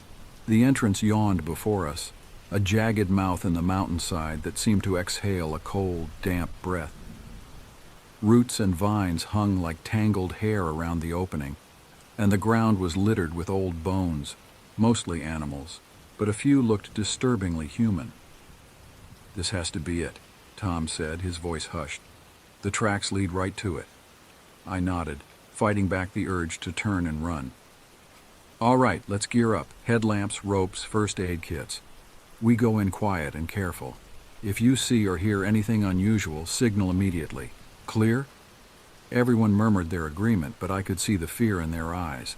Hell, I was terrified myself, but we had a job to do, and people were counting on us. As we entered the cave, the temperature dropped noticeably. Our headlamps cut through the gloom, revealing walls slick with moisture and strange, colorless fungi. The floor was uneven, forcing us to watch our step carefully. We'd gone about 100 yards in when Sarah suddenly grabbed my arm. "Jack," she whispered, pointing to the wall. I turned my light where she was indicating and felt my stomach lurch. There, scratched into the stone, was the same symbol we'd seen on the tree, a circle with a jagged line through it. And it was fresh, the rock dust still settling around it. "We're not alone down here," Big Mike rumbled, his hand tightening on his climbing axe. As if in response to his words, a scream echoed through the cave, a sound of pure animalistic terror that made the hair on the back of my neck stand up. It was coming from deeper in the cave system. "That's gotta be one of the hikers," Lisa said, already moving forward. I grabbed her arm. "Wait, we need to be smart about this. Tom, take point. Sarah, you're on rear guard. Everyone else stay close and keep your eyes peeled." We moved deeper into the cave, the passageway narrowing and twisting. The air grew thicker, filled with an acrid, musky scent that burned our nostrils. And always there was that feeling of being watched, of something just beyond the reach of our lights. We'd been moving for what felt like hours when we emerged into a large chamber. And there, huddled against the far wall, we saw them, the missing hikers, or what was left of them. There were only 3, not the 6 we'd been told about. They were emaciated, their clothes hanging in tatters, eyes wide and feral in the beam of our lights. One of them, a woman with matted blonde hair, let out a keening wail when she saw us. "Oh, God," Lisa breathed, already moving towards them with her medical kit. But something was wrong. The hikers weren't relieved to see us. If anything, they looked hungry, and their eyes, when they caught the light just right, seemed to glow with a sickly yellow sheen. That's when I realized these weren't survivors. They were bait. "Everyone back now," I yelled, just as a hellish shriek filled the chamber. From a tunnel on the other side of the room, something emerged. It was tall, impossibly tall, with limbs that seemed too long for its body. Its skin was a sickly gray, stretched tight over a skeletal frame. And its face, God, its face was a nightmare of razor-sharp teeth and those glowing yellow eyes. The Wendigo had found us. What happened next was chaos. The creature, the Wendigo, moved with terrifying speed, leaping across the chamber in a single bound. Its claws raked the air where Tom had been standing a split second before, gouging deep furrows in the stone. "Run!" I screamed, already backing towards the tunnel we'd come through. But the 3 hikers, or what used to be hikers, were on their feet now, blocking our escape. Their mouths were open too wide, filled with teeth that no human should have.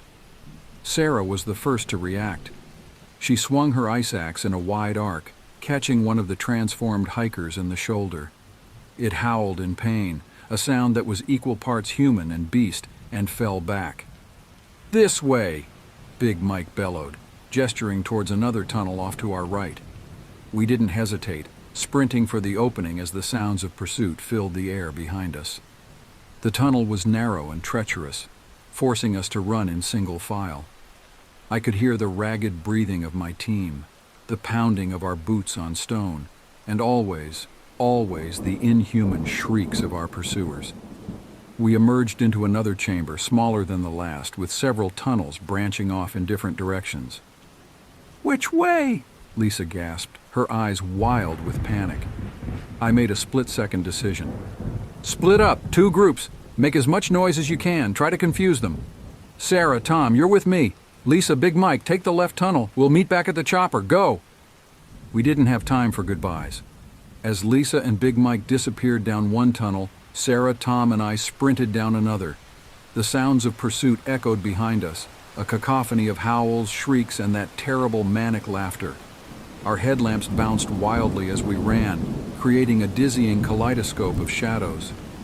The tunnel twisted and turned, leading us deeper into the mountain's heart.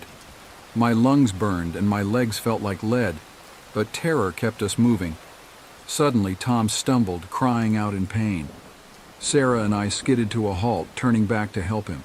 "My ankle," he gasped. "I think it's sprained." I could hear the creatures getting closer. "We need to keep moving," I said, trying to keep the fear out of my voice. "Sarah, help me with him." We each took one of Tom's arms, half carrying, half dragging him along. Our pace had slowed significantly, and I knew with a sinking feeling that we couldn't outrun our pursuers like this. Just when I thought all hope was lost, we emerged into another chamber. This one was different. A shaft of daylight pierced through a hole in the ceiling high above, a natural chimney leading to the surface. "There," Sarah pointed. "We can climb out." But as we moved towards the shaft, a blood-curdling shriek filled the air. The Wendigo burst into the chamber, its yellow eyes fixed on us with terrifying intensity. Behind it, the transformed hikers scrambled in, their once human faces twisted into masks of hunger and rage. "Go!" I shouted, pushing Sarah and Tom towards the shaft. "Start climbing. I'll hold them off." Sarah looked at me, her eyes wide. "Jack, no!" "That's an order," I barked, already turning to face the oncoming horror. As Sarah began helping Tom up the rock face, I stood my ground.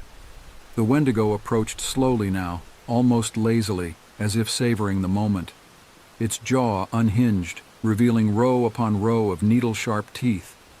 I raised my ice axe, knowing it would do little against this nightmare creature, but determined to buy my friends as much time as I could.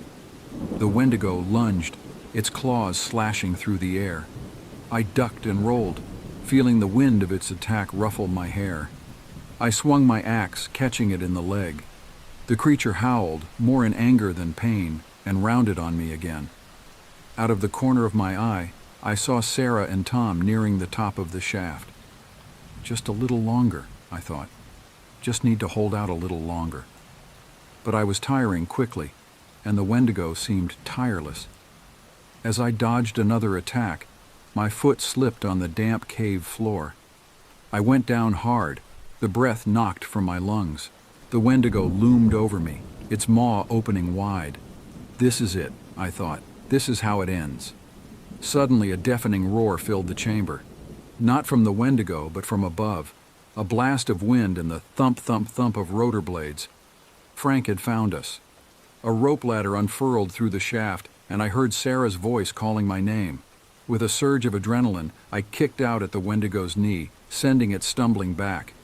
I scrambled to my feet and ran for the ladder, leaping to catch it as it swung tantalizingly close. As I began to climb, I looked back. The Wendigo was watching me, its yellow eyes burning with hatred and... was that fear? It made no move to follow, shrinking back from the daylight streaming in. I climbed faster than I ever had in my life, my arms burning with the effort. As I neared the top, hands reached down to pull me up. Tom and Sarah, faces streaked with dirt and tears, hauled me into the helicopter. "Go, go, go," I yelled to Frank, and the chopper lifted away from the cursed mountain. As we flew back to civilization, I looked at my team. We were battered, bruised, and forever changed by what we'd experienced. But we were alive. I thought of Lisa and Big Mike, hoping against hope that they'd made it out too. And I thought of the things we'd seen, the horrors that lurked in the dark places of the world. I knew that I'd never look at the wilderness the same way again. The mountains held secrets, ancient and terrifying, and we had only scratched the surface. As the helicopter carried us home, I made a silent vow. I would return better prepared to face the nightmare we'd uncovered. Because if we didn't, who would? The eyes in the mist were still out there waiting, and someday I knew we would meet again.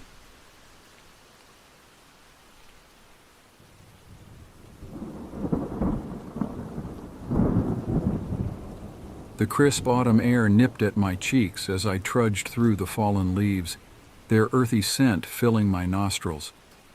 My name is Caleb Harrison, and I'm about to tell you a story that changed my life forever. A story that even now sends shivers down my spine and makes me question everything I thought I knew about the world. I was just shy of my 11th birthday when it happened. We lived in a small town called Pinedale, nestled in the Appalachian Mountains of West Virginia. Our house sat on a hill, overlooking a patchwork of forests, fields, and scattered homesteads. To the north stood my Grandma Evelyn's weathered farmhouse, a testament to generations past. The south and west were dominated by an ancient forest that seemed to whisper secrets with every gust of wind. To the east, our nearest neighbors, the Morrisons, lived in a quaint log cabin. Pinedale was the kind of place where everyone knew everyone, where doors were left unlocked, and where the biggest excitement was the annual harvest festival. But beneath its picturesque exterior, the town held secrets, secrets that the forest kept hidden in its shadowy depths. My parents, Rebecca and James Harrison, were hard-working folks.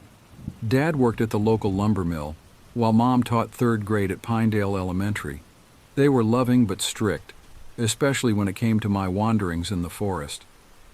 "The woods are no place for a child alone," they'd say. But their warnings only fueled my curiosity. That fateful day in October started like any other. The maple trees were ablaze with red and gold, and a cool mist hung over the valley. I woke up early, my mind already racing with plans for adventure. As I wolfed down my breakfast, I concocted a plan to explore a new part of the forest I'd been eyeing for weeks. "Mom, Dad," I said, trying to keep my voice casual, "I'm going mushroom hunting with Tyler today. His dad's taking us." Mom looked up from her coffee, her brow furrowed. "Tyler Morrison. Are you sure his dad's okay with that?" I nodded vigorously, guilt gnawing at my insides. "Yeah, Mr. Morrison said it's fine. We won't go too deep into the woods, I promise."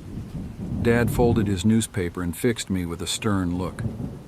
"Caleb, you know how we feel about the forest.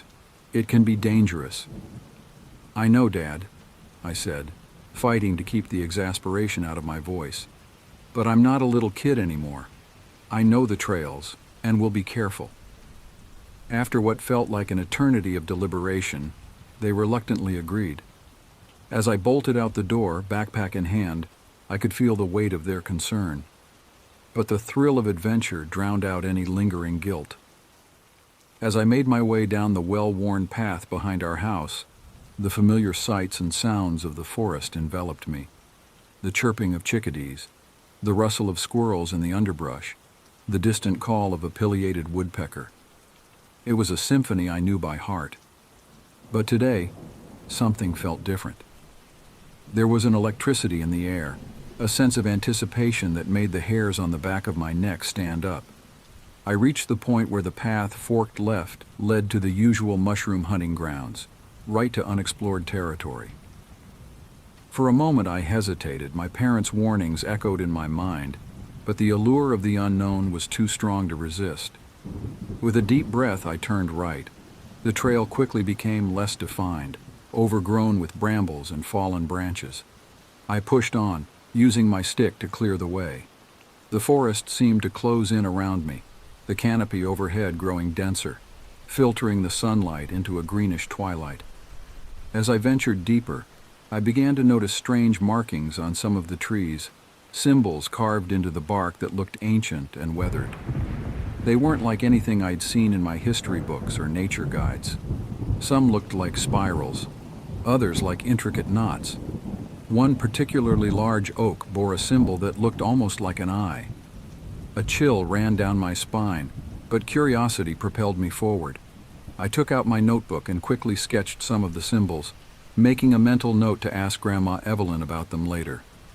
She knew all the local legends and might have some insight. Hours passed as I explored this new section of the forest. I found a few mushrooms, but they weren't my primary focus anymore. Every new symbol, every unusual rock formation, every oddly twisted tree held my attention. It was as if the forest was trying to tell me something, but I couldn't quite understand the language. It wasn't until the light began to fade that I realized how far I'd strayed from the familiar paths.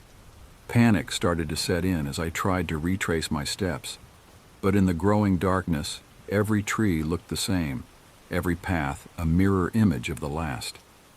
"Stay calm, Caleb," I muttered to myself, trying to keep my voice steady.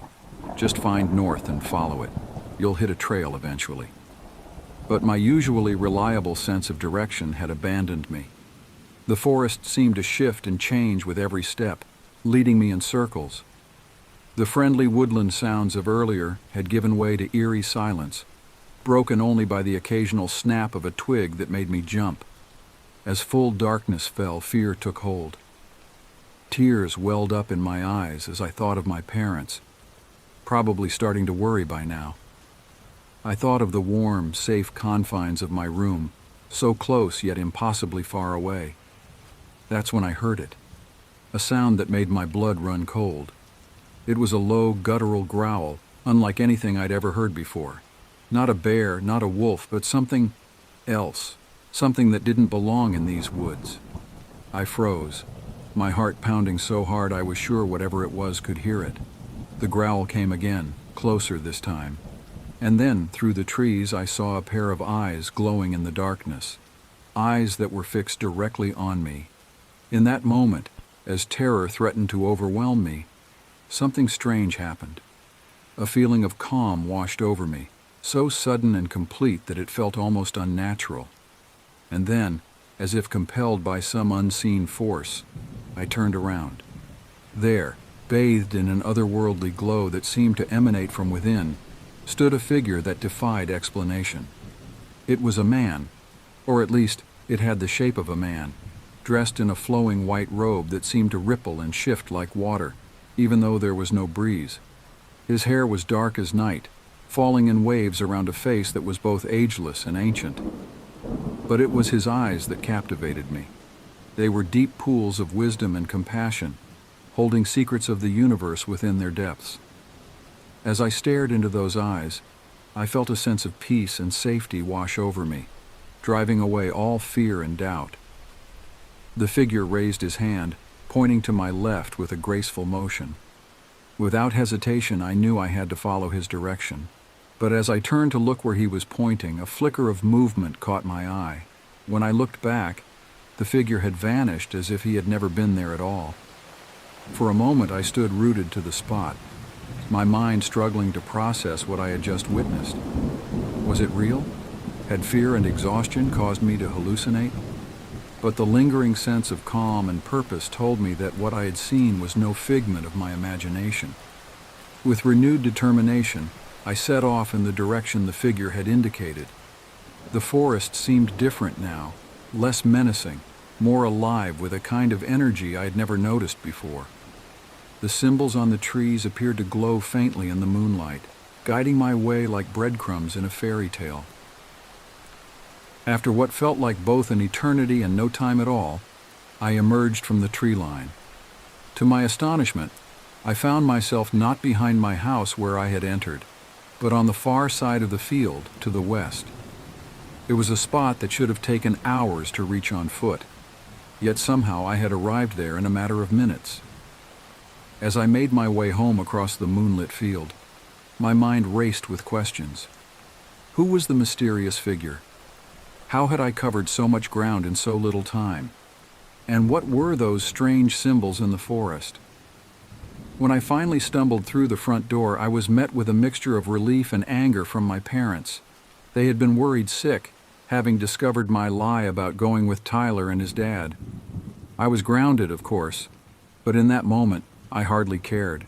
My mind was still in the forest, still trying to make sense of what had happened. That night, as I lay in bed, unable to sleep, I made a decision. I would uncover the truth behind what I had seen. Little did I know that this decision would set me on a path of discovery that would unravel the very fabric of reality as I knew it. The days following my forest adventure were a blur of normality, tinged with an undercurrent of the extraordinary. I went through the motions of everyday life, school, chores, family dinners, but my mind constantly drifted back to that fateful evening in the woods. My parents, once they got over their initial anger and relief, seemed to sense that something had changed. Mom would often catch me staring off into space, lost in thought, and ask if everything was all right. Dad, usually so focused on his newspaper at breakfast, now watched me with a mixture of concern and curiosity. But it was Grandma Evelyn who truly understood that something profound had occurred. She visited us the Sunday after my adventure, as she did every week for family dinner. As we sat on the porch after the meal, shelling peas and enjoying the crisp autumn air, she fixed me with her piercing blue eyes. "You've seen something, haven't you, Caleb?" she asked, her voice low and serious. I hesitated, unsure of how much to reveal, but there was something in Grandma's expression that told me I could trust her. And so, haltingly at first, then with increasing enthusiasm, I told her everything: the mysterious path, the strange symbols, the terrifying creature in the dark, and finally, the enigmatic figure in white. As I spoke, Grandma's expression changed from curiosity to concern to something I couldn't quite define, a mixture of awe and fear. When I finished, she was silent for a long moment, her gnarled hand still in her lap. "Oh, my dear boy," she finally said, her voice barely above a whisper. "You've been touched by the Guardian." "The Guardian?" I asked, leaning in closer. Grandma nodded, her eyes distant as if looking into the past. "It's an old legend in these parts, one that goes back to the first settlers and beyond. They say there's a spirit that protects these woods and those who dwell within them. Some call it an angel, others a nature spirit. But all the stories agree. To see the Guardian is a rare and powerful thing." She went on to tell me tales that had been passed down through generations, stories of lost children guided home by a figure in white, of miners saved from cave-ins by an unseen force, of crops mysteriously thriving during times of drought. With each story, the pieces began to fall into place. "But Grandma," I interrupted, "what about the symbols, the ones I saw on the trees?" A shadow passed over her face. "Those, my dear, are part of a much older and darker story. They say that long before our people came to these mountains, there were others who dwelt here. They practiced old magics, communing with forces beyond our understanding. The symbols are all that remain of their presence. Warnings, some say, or perhaps invitations to those who know how to read them." As the sun began to set, casting long shadows across the porch, Grandma took my hands in hers. "Caleb, you've been given a gift, but it's also a great responsibility. The forest has chosen to reveal some of its secrets to you. But be careful. There are forces at work here that we can't fully comprehend. Promise me you'll be cautious." I nodded solemnly, my mind reeling with all I had learned. As we went back inside to join the rest of the family, Grandma pulled me aside one last time. "Remember, Caleb," she whispered, "knowledge is power, but it can also be dangerous. Keep your eyes open, your mind sharp, and above all, trust your instincts. The Guardian may have shown itself to you once, but that doesn't mean you're safe from all the dangers that lurk in the shadows." That night, as I lay in bed staring at the ceiling, I couldn't shake the feeling that I stood on the precipice of something monumental. The forest, which had always been a place of adventure and escape, now held the promise of mysteries beyond my wildest imagination. But with that promise came a sense of foreboding. What other secrets did the woods hold? And more importantly, what dangers might I face in uncovering them? The next few weeks passed in a haze of anticipation and frustration. Grounded and under the watchful eyes of my parents, I couldn't return to the forest to continue my investigation. Instead, I threw myself into research, spending every spare moment in the school library or hunched over my computer at home. I scoured books on local history, Native American lore, and even esoteric texts on symbolism and the occult. The internet proved to be a mixed blessing. For every useful bit of information, there were dozens of dead ends and wild conspiracies. But slowly, piece by piece, I began to build a picture of the mysteries surrounding Pinedale. The symbols I had seen in the forest, I learned, bore striking similarities to those used in ancient Celtic and Norse traditions. Some matched descriptions of witch marks found in old European texts, said to ward off evil spirits. Others seemed to align with Native American pictographs, hinting at a mixing of cultures and beliefs. But the more I uncovered, the more questions arose. How had these diverse symbolic traditions come together in our small Appalachian town? And what was the connection to the Guardian? My breakthrough came from an unexpected source. Mr. Fenton, the elderly librarian at Pinedale High, had taken notice of my frequent visits and increasingly esoteric reading choices. One afternoon, as I was poring over a dusty tome on Appalachian folklore, he approached my table. "You seem to have developed quite an interest in local legends, young Caleb," he said, his eyes twinkling behind thick glasses. I nodded, trying to gauge how much I should reveal. "Yes, sir, I'm working on a project." Mr. Fenton smiled knowingly. "A project, eh? Would this project happen to involve certain unusual occurrences in our forests?" My heart skipped a beat. Could Mr. Fenton know something about the Guardian? I decided to take a chance. "Actually, yes," I said, lowering my voice. "I saw something in the woods a few weeks ago. Something I can't explain. And now I'm trying to understand what it all means." The old librarian's expression turned serious. He glanced around the empty library before leaning in close. "Meet me here after closing time. There's something I need to show you." That evening, with a hastily concocted story about a study group to appease my parents, I found myself standing outside the darkened library. Mr. Fenton appeared at the door, ushering me inside with a conspiratorial wink. He led me through the stacks to a door I had never noticed before, hidden behind a row of encyclopedias. A key materialized from his pocket, and with a soft click, the door swung open to reveal a narrow staircase descending into darkness. "Watch your step," Mr. Fenton warned as he flicked on a light switch. The stairs led to a small, circular room lined floor to ceiling with ancient-looking books and curious artifacts. In the center stood a large wooden table, its surface covered with maps and documents. "Welcome," Mr. Fenton said with a flourish, "to the true history of Pinedale." For the next hour, the old librarian shared with me a tale that would change my understanding of our town forever. He spoke of the original Native American inhabitants, of European settlers who brought with them old-world magic, of a convergence of spiritual energies that made our forest a nexus of supernatural activity. "The Guardian," Mr. Fenton explained, "is but one manifestation of the forest's power. There are others, some benevolent, some not so much." As he talked, he showed me old journals, faded photographs, and maps marked with the same symbols I had seen in the woods. Each artifact added another layer to the complex history of Pinedale. "But why are you showing me all this?" I asked, my head spinning with new information. Mr. Fenton's eyes softened. "Because, Caleb, you've been chosen. The Guardian doesn't reveal itself to just anyone.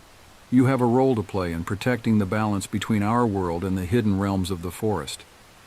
As the night wore on, Mr. Fenton taught me how to decipher some of the symbols I had seen, explaining their meanings and the power they held. He showed me secret passages marked on old maps, places where the veil between worlds was thin. "Knowledge is your greatest weapon," he said, as our impromptu lesson came to an end. "But remember, with great power comes great responsibility. Use what you've learned wisely, and always with caution." As I left the library that night, my backpack heavy with borrowed books and my mind even heavier with secrets, I knew my life would never be the same. Over the next few months, I split my time between normal kid stuff, school, hanging out with Tyler, helping Mom with chores, and my secret studies of Pinedale's hidden history. Mr. Fenton became my mentor, guiding me through ancient texts and teaching me the basics of what he called forest magic.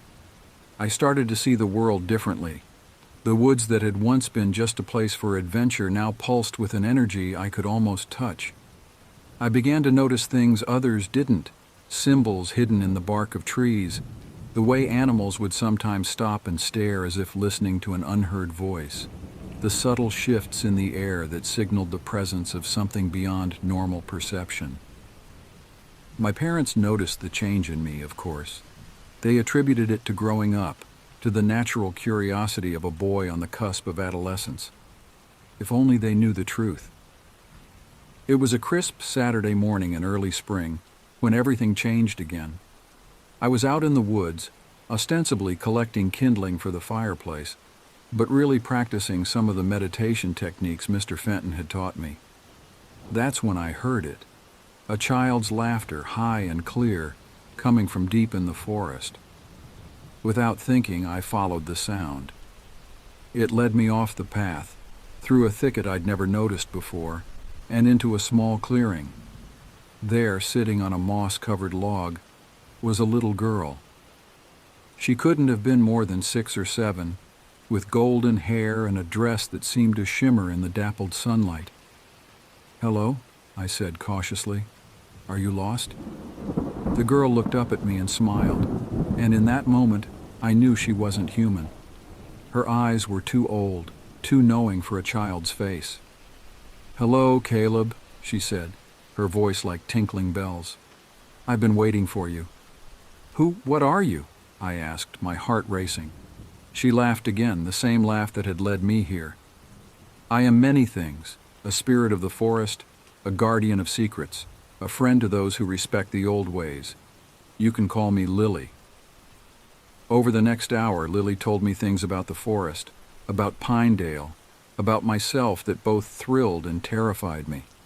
She spoke of ancient pacts between humans and nature spirits, of battles with dark forces that sought to corrupt the land, of the delicate balance that people like me, she called us wardens, were responsible for maintaining. "But why me?" I asked. "I'm just a kid." Lily's smile turned sad. "Age means little in our world, Caleb. You were chosen because of your heart, your curiosity, your connection to this land. The Guardian saw this in you, as did I." As the sun began to set, Lily stood. "You must go now," she said, "but we'll meet again. Remember, Caleb, the forest is alive, and it's watching, always." With that, she vanished, leaving behind only a faint shimmer in the air and the lingering scent of wildflowers. I made my way home in a daze, my mind reeling from everything I'd learned. As I stepped out of the woods, I saw my mom on the porch, a worried look on her face.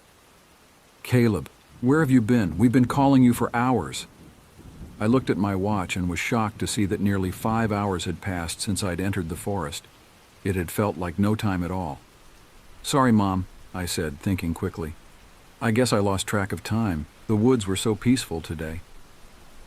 As she ushered me inside for dinner, lecturing about responsibility and keeping track of time, I couldn't help but smile to myself. If only she knew the incredible adventure I'd just had, and the even greater adventures that lay ahead.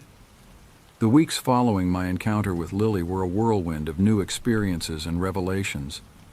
Armed with the knowledge she had shared, and under the continued guidance of Mr. Fenton, I began to see Pinedale and its surrounding forests in an entirely new light. I started noticing things I'd never seen before. The way certain trees seemed to bend toward each other, forming natural archways that tingled with energy. The patterns in which wildflowers grew, sometimes spelling out ancient symbols if you knew how to look. The behavior of animals that seemed to be following unseen paths through the woods. But with this new awareness came a growing sense of unease. Something was changing in the forest, a subtle shift that set my nerves on edge. The birds were quieter, the shadows deeper, the air heavier with an anticipation I couldn't quite name. It was Tyler who first brought the strange occurrences in town to my attention. We were walking home from school one afternoon when he mentioned that his dad's crops were failing. "It's weird," he said, kicking a stone along the sidewalk. "The plants just wither overnight like something sucking the life out of them. Dad's never seen anything like it." I felt a chill run down my spine. "Has it happened to anyone else?" Tyler nodded. "The Johnsons lost a whole field of corn last week, and Mrs. Abernathy's prize roses turned black and died in a single night." Over the next few days, I heard more stories. Livestock falling ill, strange noises in the night, people experiencing vivid nightmares of dark shapes moving through the trees. Each incident on its own could be explained away, but together, they painted a disturbing picture. I knew I had to talk to Mr. Fenton. When I told him what was happening, his face grew grave. "I was afraid of this," he said, pulling a thick leather-bound book from a hidden shelf. "The signs all point to one thing, the awakening of the shadow."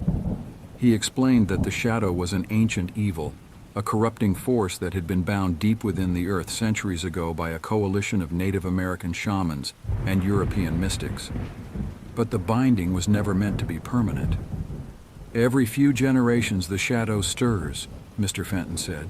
"It tests its bonds, seeking weakness. If it's not contained, it will break free and spread its corruption across the land." "But how do we stop it?" I asked, fear and excitement warring in my chest. Mr. Fenton gave me a long, appraising look.